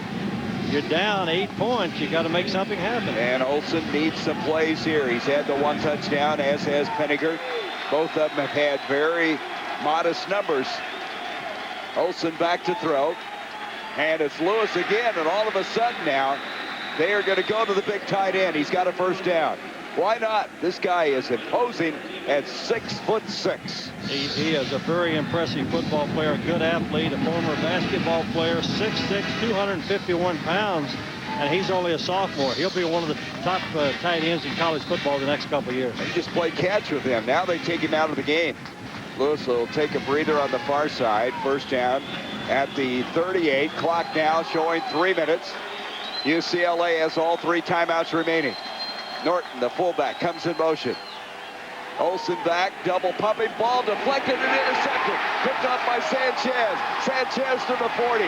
Sanchez to the 35. And down he goes. And Sanchez on his 4th interception of the year. Again, what's the pressure? James Sanders, number 23. Hits the quarterback just as he threw the football. The strong safety. Great pressure up front. I tell you, Sanchez has been an unsung hero in this game. A sophomore out of Lindsay, California. He had 3 interceptions in the regular season. A sophomore who had forced a couple of fumbles. He's the kind of guy who seems to be in the right place at the right time. Not bad by a second-team football player, is Yeah. Well, that really closes the door on UCLA. Now, UCLA's got to stop the running game, and they got to take a timeout after each play. Here's Olson, and he's got to be disappointed. That ball deflected up and picked off. So now they'll try to grind out the remaining time. Again, UCLA can stop the clock 3 times, hand off to Sumlin, and they'll use their 1st right now. 2:37 to go. We've had a lot of balls in this game deflected up. Remember, that's how this game started. UCLA got an interception that way. That's why defensive coaches, the linebacker coach, the secondary coach, every day you have a tip drill. That ball is thrown, everybody flies to the football. Ball's in the air. It's your ball. Go get it. Hey, how about the Outback Bowl? Kurt Ferentz's Iowa Hawkeyes against C.J. Leak and the Florida Gators on New Year's Day. That will be something special. I tell you, Leak, a true freshman, starting for Ron Zook and the Florida Gators. I tell you, the Iowa Hawkeyes really were a hot team. They played well at the end of the year. Had a great game. Got a little football player. That'll be fun to watch. And we'll be bringing it to you. Second down now, and it's going to be still 10 yards to go. So they have 2 timeouts left, 2 minutes and 37 seconds left. Fresno State just trying to sit on the 17-9 lead. If you're UCLA, if I'm UCLA's defensive coordinator, Larry Curry, I think, again, you got to put pressure. You got to make Fresno throw the football. Penninger gets back into the huddle with 15 seconds on the play clock. They'll come out now with Gilbert splits in the near side. Everybody else in tight. Double tight ends of Wood and Reed. Play action. Penninger rolling out. He throws it. Completes it. The pass is caught by Spock, and he's very close to the first down. So they threw caution to the wind, and Fresno State trying to make a big play. They're going to be short of the first down, but they still able to keep the clock running with that completion. Yeah, now UCLA's got to jump in the goal line defense. And now we've got a timeout called as UCLA let a lot of time get off the clock after that completion. Take their second timeout, Gary. Fresno State one more first down, and I think that seals the game for the Bulldogs. I think UCLA's got to get in the goal line defense right here, try to stop Fresno from getting the first down. That was a heck of a call. I loved it. The roll out by Penninger, hitting Spock, getting some yardage on the play, forcing UCLA to use their second timeout. And you can see the success under Pat Hill, 5 consecutive bowl appearances, trying to win his second straight Silicon Valley Football Classic. They tied for the WAC championship in 1999. But he came in here, they had 3 straight losing seasons when he arrived in 1997. And he has said he wants to establish Fresno State as a perennial top 25 team. And after going 9-5 last year, and this year 8-5, they've won at least 7 games 5 straight years. 54-35 record in his 7th year. An outstanding football coach, tough, hard-nosed coach. Incidentally, Pat Hill was a head coach last year in the East-West Shrine game, played here in Cisco. Now it's going to be 3rd down and a yard to go. Now what's Pat Hill lobbying about right now? 1 timeout left for the Bruins. And the officials returning to the far sideline. Like he wants them to measure here to see how far he's got to go for a first down. You saw a yellow line. I don't think there's any chance it's the first down. No. You can see it from the far side. It's not a first down. Sometimes you won't know how far you've got. Well, on the near side, the sticks aren't always aligned in, you know, the complete fashion that you have across the way. And the ones across the way are the official down marker. This one over here is just helping him where the ball was spotted. So he may, is he going to get a measurement here? No, he will not. It looks like he's got almost a yard to go, Gary. I think the officials are. They're going to talk about not doing it and will not. Here we go now. 3rd down and a yard. They get a first down here, and that'll do it. Mark Wood comes in motion. Handoff to Sumlin, fighting for the first down, and it looks like he's got it, and he does. And so that will close the door on UCLA. They stopped the clock for the first down. UCLA again with 1 timeout remaining, but now with another series, and the line of scrimmage at 21-yard line. I can see now why they put 34. Yeah, Sumlin in there in a short yardage situation. A tough football player, 5'10", 200-pound sophomore. And he has scored 9 touchdowns this season. Of course, one in this game today, and also caught a touchdown pass. So he might be a candidate for the MVP. Here's a handoff to him again, and he's going to fight his way to the 20 at about the 19-yard line. And now UCLA will use their final timeout with 1:40 left to go. How about that? He is our Capital One player of the game. And a good choice. I think so, too. 2 touchdowns, the 44-yard catch, and the 1-yard plunge that gave them the 7-0 lead early in the ball game, as he gave them those 14 points, giving out 14-0 in the lead. There's the 1-yard plunge. And then a call that you really like, John. A little flare pass to him. I like that little screen pass. It got him in the open field, got some blockers out in front of him. I'll tell you what, this guy knows where the end zone is. So last year it was Rodney Davis. This year it is Bryson Sublin as the offensive MVP and the Capital One MVP here tonight. So Fresno is going to win their first game ever against UCLA. In the history of the school, they were 0 for 6. Pat Hill was 0 for 2. I'll tell you, you look at the schedule this team plays. I mean, they were at Tennessee. They were at Oklahoma. They feel the toughest schedule in school history, and to still win 8 games. At Colorado State. Pat Hill will play anybody, anywhere, any place, anytime. That's why he's excited about playing UCLA tonight here in San Jose. He was excited, and as he said, it's a chance to make a statement, and I think they have. Here is Sublin again.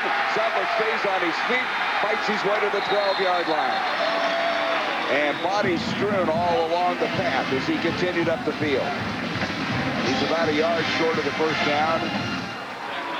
Well, they're going to say he got the first down. Gary, right here, you take a knee. It's going to be interesting to see. Pat wants to win this game so bad, they may go ahead and run the ball, but I think the correct thing to do is to take a knee. You've got the game won.